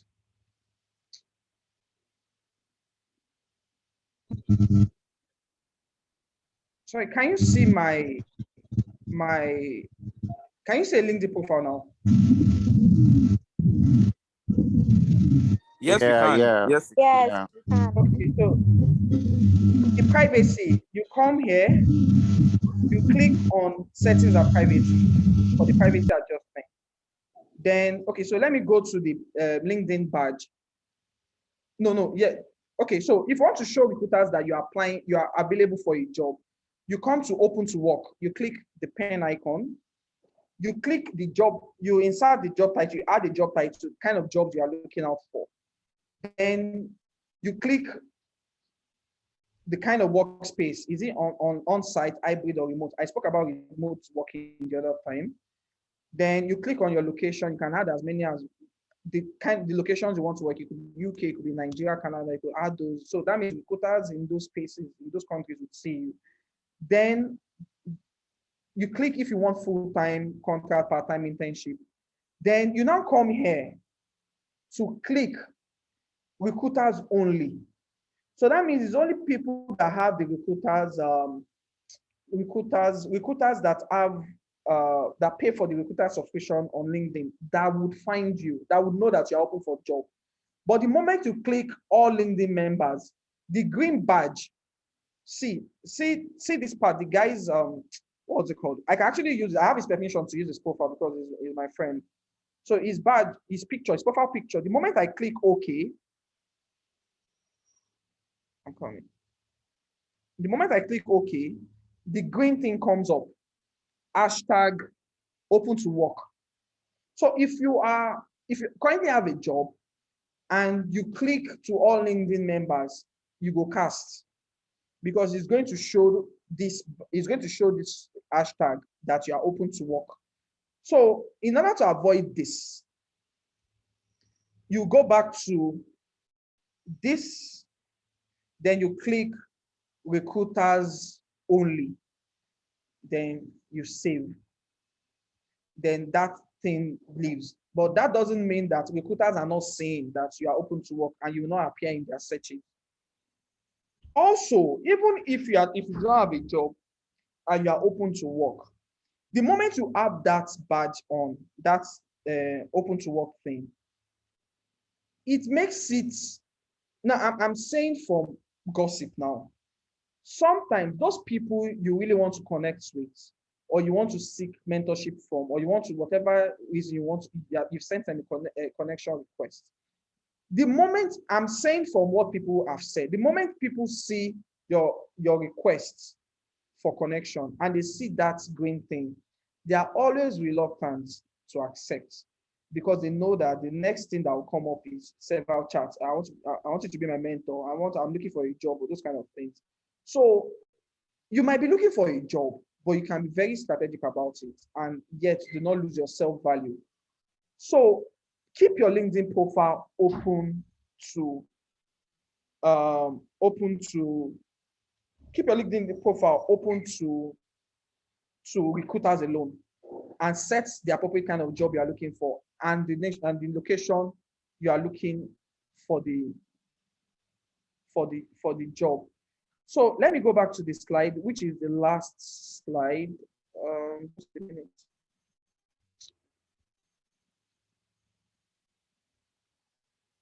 Just a minute.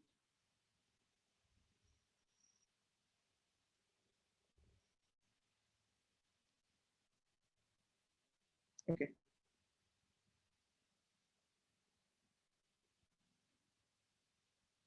Okay, sorry, is the PowerPoint, is the presentation back up? Yes. Yes, sir. Okay. So how do you set a job on LinkedIn? The first thing you need to do is what I've demonstrated on your LinkedIn profile. The second is you need to fully optimize your profile to become an all-star profile.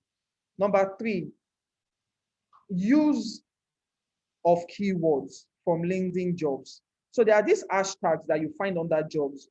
So whenever you're looking for, so you follow those hashtags. It could be hashtag customer service, hashtag whatever. Use those hashtags. It helps you to optimize your search further. The quality of your connection, yes. The quality of your connection also goes a long way. So do not just only connect to people in your space. How do I put it? Spread your connection requests. If you are looking at getting a job in Canada, you need to have a few or more. You need to have Canadian-based professionals also in your connection. So also do not send connection requests to people that will report it as spam. It will further affect the rating of your profile. Do not send connection requests to people that will decline it. So that means that before you can send connection requests, to an extent, have a personal relationship, at least, even if it's a one-time relationship, such that the person does not know, the person knows that, oh, okay, this name rings a bell. Because the moment people start declining your connection requests, it affects the position or ranking of your LinkedIn profile. Requesting for skill endorsement is also important. Request for endorsement from your colleagues, from your friends, from your ex-colleagues, from your schoolmates and all that. Then also request for recommendation, particularly from those people that you have worked with. Do not just request for recommendations. Also, when people send you request for you to write a recommendation about them, it is also important, because under the recommendation subheading of your LinkedIn, it will show recommendations that you've given and recommendations that you have received. So the more you give and the more you receive, the better for your profile.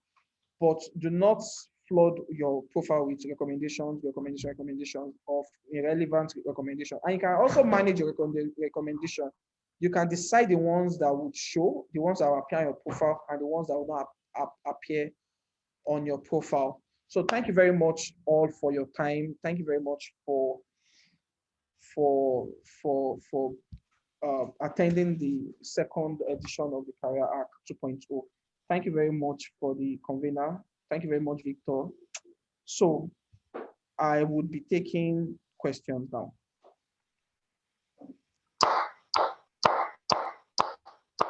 Guys, you know how we do. I need some energy, guys. Can I hand it over now to Yimika first to say something as usual before we just open the floor for questions and wrap this up? Okay, thank you so much. I mean, there's nothing more to say. Let me just say that for your information, Michael actually reviewed my CV last year. So just for you to know that Michael is #1 in this industry.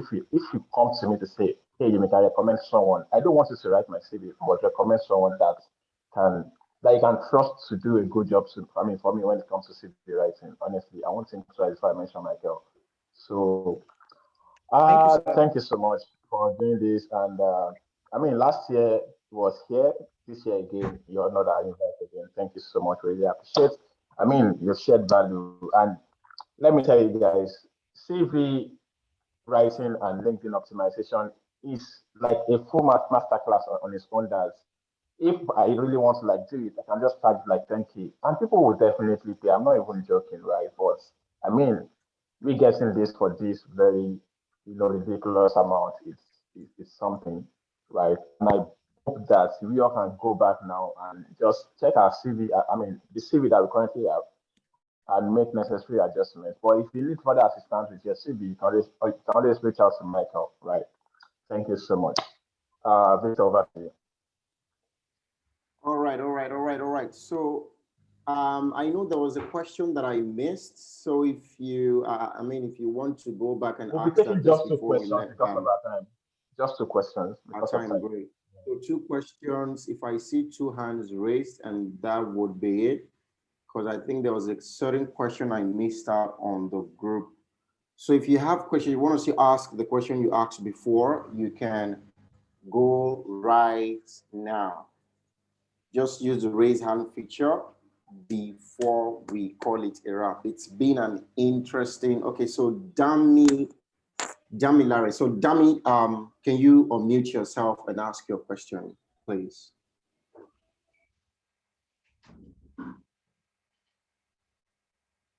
Yes, thank you very much, Michael. Thank you very much. The session was really, really insightful. And my question, quick one, as a CV writer, someone who helps people to write a good CV. I don't know when you're sending this CV, let me say to entry level, fresh graduate, and okay, they said there's not like fresh graduate. Do you explain the content of this CV? Because in my very brief period of helping recruiters, go through CVs and the rest, some candidates come in and they don't know, they have good CVs, very perfectly written CVs, but they don't even know the content of this CV. You see some people write some things on the CV and you tell them what to talk about and they don't have idea about it. Some, maybe in the course of interaction, they open up, say, oh, I actually contacted somebody to help me review my CV. And so I just want to ask that, do you go the extra mile to maybe explain some things, and how do you overhype or overplay the CV? Okay. I don't know. Yes, thank you very much. Now, so this is what we do. We tell people that it's your story. We are trying to help you tell your story. But if you don't tell us your story, we can't write the best version of your story. So there's this lady, in response to your question, that she contacted us yesterday and she said she wanted to write a CV to apply for a job at 7UP, modern trade and all that. So we sent her a questionnaire. She's a fresh graduate. She just graduated. We sent her a questionnaire and she just wrote a few things on it and sent to us. And I told her that no, it doesn't work that way. She said I should just package it. No, I said, no, you've never worked as a modern trade person. You don't even know what it means. What should you want me to put on your CV? Then I say, no, that she has done it. She has done something similar in international business. I said, oh, really? As what? She said she was a territory officer. I said, really? But it didn't indicate it on the questionnaire you submitted. She said, oh, she forgot. I said, really? She said, in fact, she did something with Nestle water and the cereal. That's Golden more recently. She was covering Lekki Aja. I said, really? But you didn't tell us. She said she didn't know that she was meant to. So now, I totally agree with you. The major part of this conversation is not for you to outsource your CV to CV writers to help you write. It's for you to understand the concept as a recruiter or as a job seeker or as a professional generally. I want to encourage you to learn to write your CV yourself or even start up a business in it in future. So in response to your question, you cannot fake the content of a CV. If I am writing your CV, we're writing your CV, is a joint task. You are providing us the information. We are making the information better. It's your life story. So it is almost impossible for us to write a CV for you and you do not understand what is on your CV because we wrote it together. So some people are so busy or so funny that the moment they contract, in fact, there was a lady that wanted to write a CV. We started asking her questions and she said, that is why I paid for it. I can't respond to questions. I said, sorry, Mao, there's nothing we can do. We cannot write your CV without your input. Then she started responding. Now, also, if people do not, if you do not, the first question we ask people when we want to write their CVs, what do you plan to achieve with your CV? If you tell us, then that gives us a direction.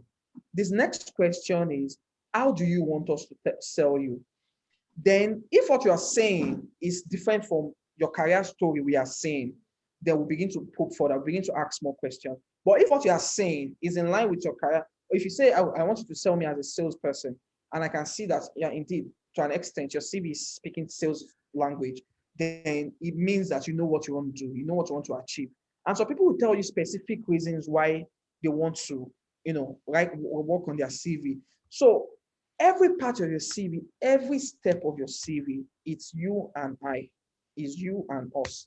So it is almost impossible for us to write a CV for someone without the person having the knowledge of what is on the CV, because it's your story. We are only helping you tell your story. So I don't know if I responded to your question the way you wanted me to. So Dami, does that answer your question? Yes, Great, yes, thank great, you. fantastic. I thought I saw on the hand. Okay, so with no further ado, would like to say thank you, Michael, for, I mean, your session is just super funny, very relatable, lots of vibes and cruise. There was one point I noted. One point was, let me read it. International CVs, na cruise. I'm going to go and put it on my LinkedIn, I say Michael 2021, international CVs, cruise. Guys, I mean, that can be what I've learned. That's so shallow to be what I've learned. But anyway, I've learned quite a lot of things, and would like to say thank you, Michael, on behalf of Yimika and the entire team of HR of Lagos. Would like to say thank you for coming. I would hope that, at the 3.0, like our CEO has said, is going to be physical. Hopefully, we're not going to have please, founder is the new. Our CEO, our CEO has said that it's going to be physical, and I'm looking forward to, hugging everyone, and of course, getting to connect more with you. So Michael is Michael Olarimoye on LinkedIn. You can send him a connection request. Of course, practicalizing what Michael just said, we know you're ready, sir. So there's no how we can send you a connection. So we know you're ready. So we will bombard you this night with a lot of connection requests. And guys, remember what I said, the trick. From Monday, nobody will answer you. Ask anything you want to ask today. Just say, oh, hi, I am Kule from Career Hack. They will still remember Career Hack. From Monday, they are thinking about other things. So Michael will go back to his clients. He will not be thinking about you. So ask as much as you can. Leverage on the opportunity that Yimika has brought to us. So Michael, thank you so much. As with other facilitators, we would like you to give your final words before we call it a wrap. Okay, so I would just like to say that beyond your CV and your LinkedIn, your career is like your destiny. It's in your hands. You have to be very deliberate. You have to be very strategic about it. Nothing happens to you by mistake. You just need to be very deliberate and strategic about it. You need to think of your career. You need to plan for your life's journey. For instance, I said to myself a long time ago that my 8 to 5 experience was not going to be beyond 10 years. And the 9th year I moved. It was a tough one. Some would say in 15 years, I want to become an AGM of a bank. It happened. So your career is in your hands and you have to own it. You have to be deliberate about it. You have to be strategic about it. Then above all, you also have to put it in the hands of the Lord. You have to also pray about it. So I wish you all the best. Blessed week. Thank you very much, HR of Lagos. Thank you very much, Victor. God bless you all. I really do appreciate it. Thank you. Let us give him some rousing. So, Mr. Michael, we have champagne for you in your name. It was labeled in your name. So just go Wow. to the virtual lobby. We're going to serve you that. Thank you so much. Thank you so much.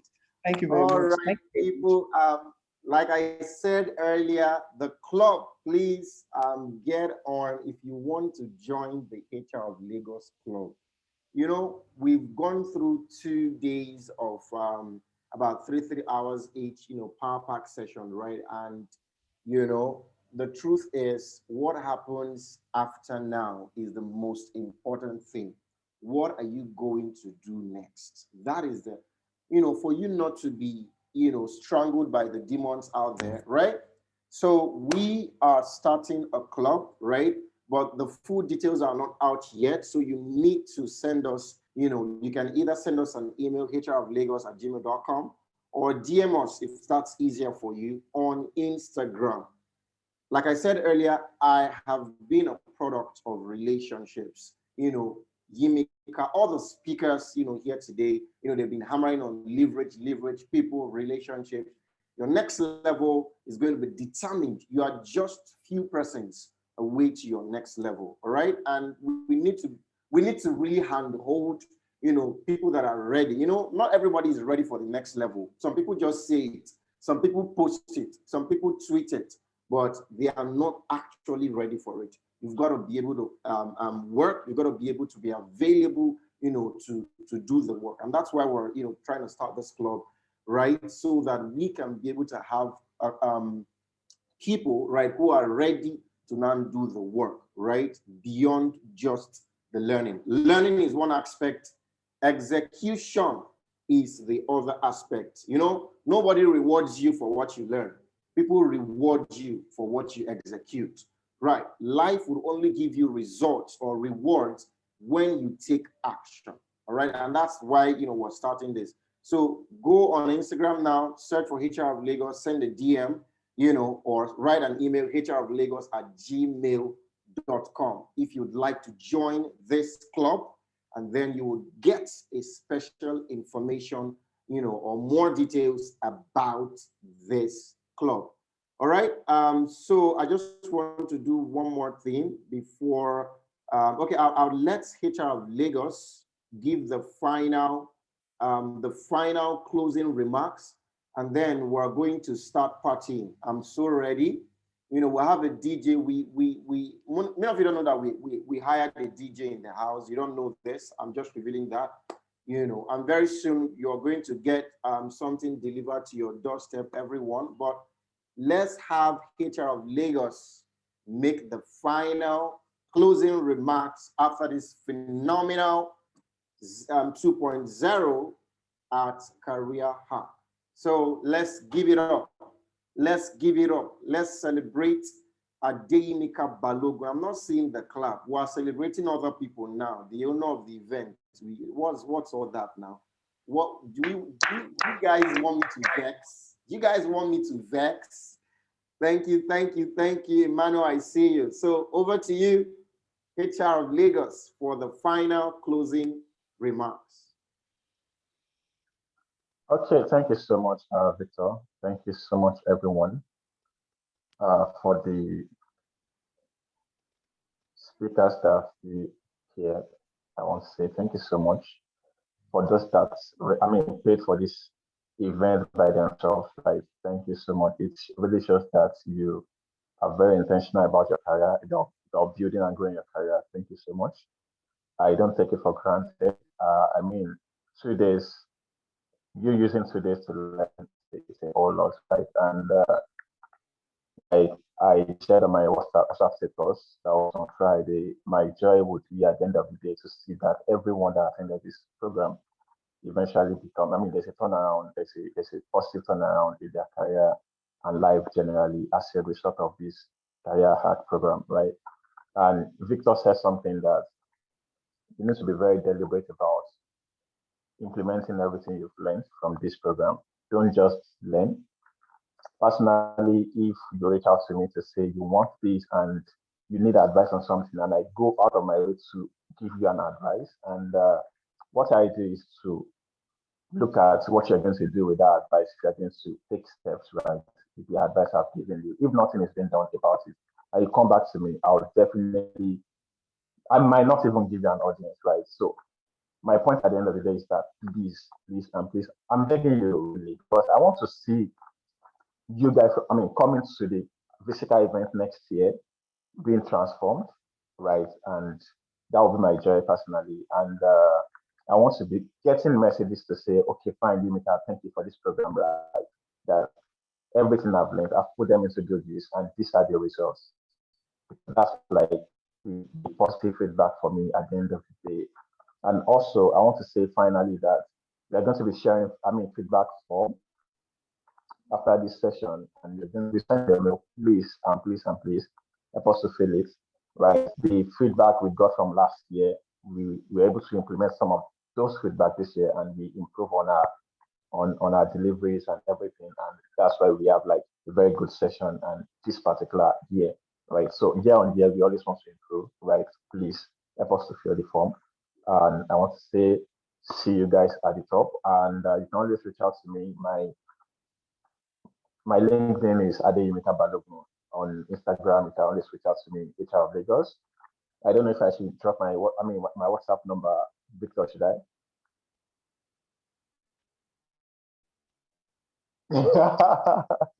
Victor said I should not. So Victor said I should not. So if you want to reach out to me, just reach out to me directly. Your email address is hrlagos@gmail.com. You know my LinkedIn at Adeyemika Balogun on Instagram. HR of Lagos. Thank you so much, everyone. I really appreciate you, and God bless you, and you have a wonderful week. All right. Thank you so much to, HR of Lagos, Adeyemika Balogun. God bueno. So guys, thank you. I've had an amazing 2 days with you all, and I wish you all the best in your career. Please, one more thing. Every spirit of not checking your email, you've got to destroy that spirit. Most of you are not used to checking emails. You've got to check emails. Canada can give you free PR. You will not know. Check your emails. Very important. Check your email. So we're going to hand it over now to DJ Makanaki. DJ Makanaki in the building. Guys, DJ Makanaki is here in the building with us, and we're handing it over to DJ Makanaki. Hey.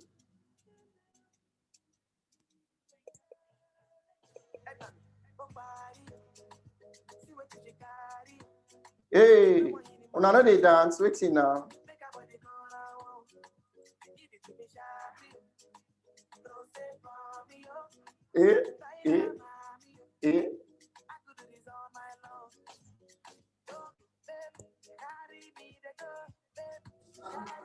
The volume is very low. It's very low. Hold on.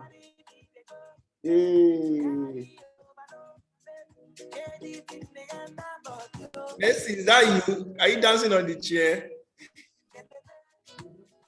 I'm saying Messi already.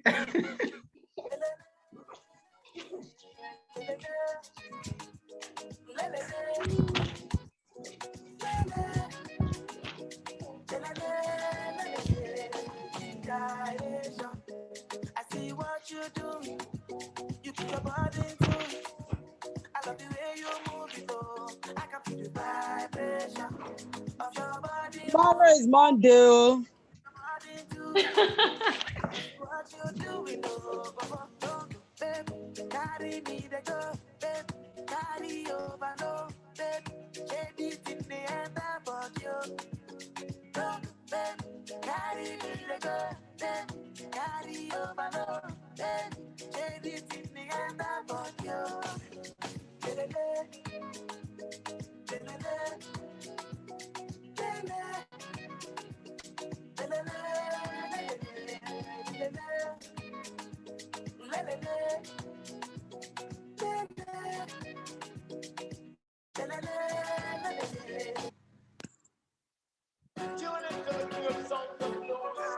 Greatness.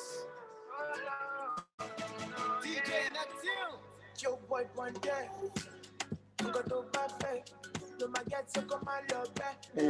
Body on check. I thought I don't mind the perfect them. Bye-bye, everybody. See you 3.0.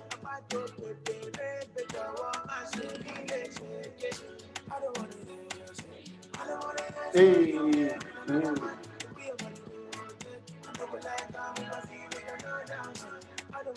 Goodbye, everyone. See you. Career Hack 3.0. Nobody. Hey.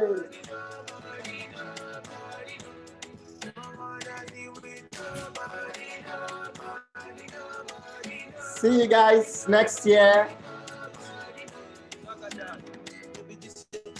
Merry Christmas in advance. Happy New Year in advance. Wish you all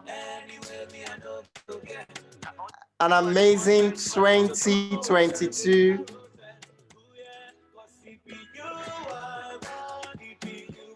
Who is this with love? Vibes on vibes. No vibes on vibes for you, sorry.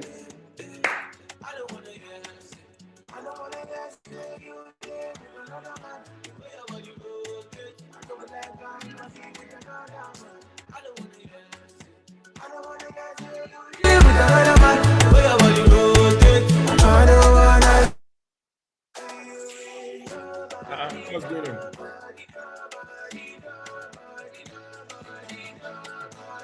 Victor, that was better. That was better. Come on. Why did you say? The sound was better. I mean, did you change anything? All right, guys. All right. DJ Makanaki, thank you so much. We gotta go. See you guys. Career Hack 3.0. Next year, Merry Christmas in advance and Happy New Year in advance. So to all the guys that are left, AY, see you, bro. See you next year. Jesse, Mercy Alade, we'll catch you on LinkedIn. Olua Timilane, see you. Regina, I see your Texas face. Olua Tosin, see you. Funshore, see you, bro. Gideon, Salako, Cynthia. Goodbye.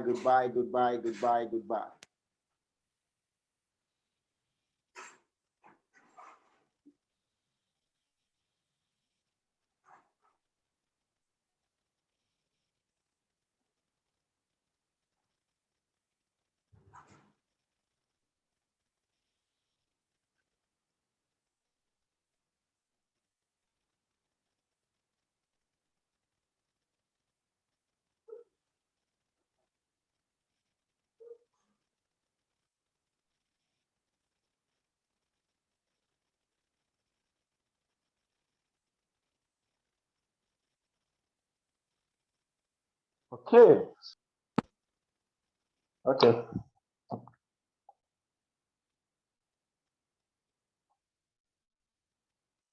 Hi, Victor. The mic is mute. Fish. You need to stop recording. Have you stopped recording? Oh, that's true.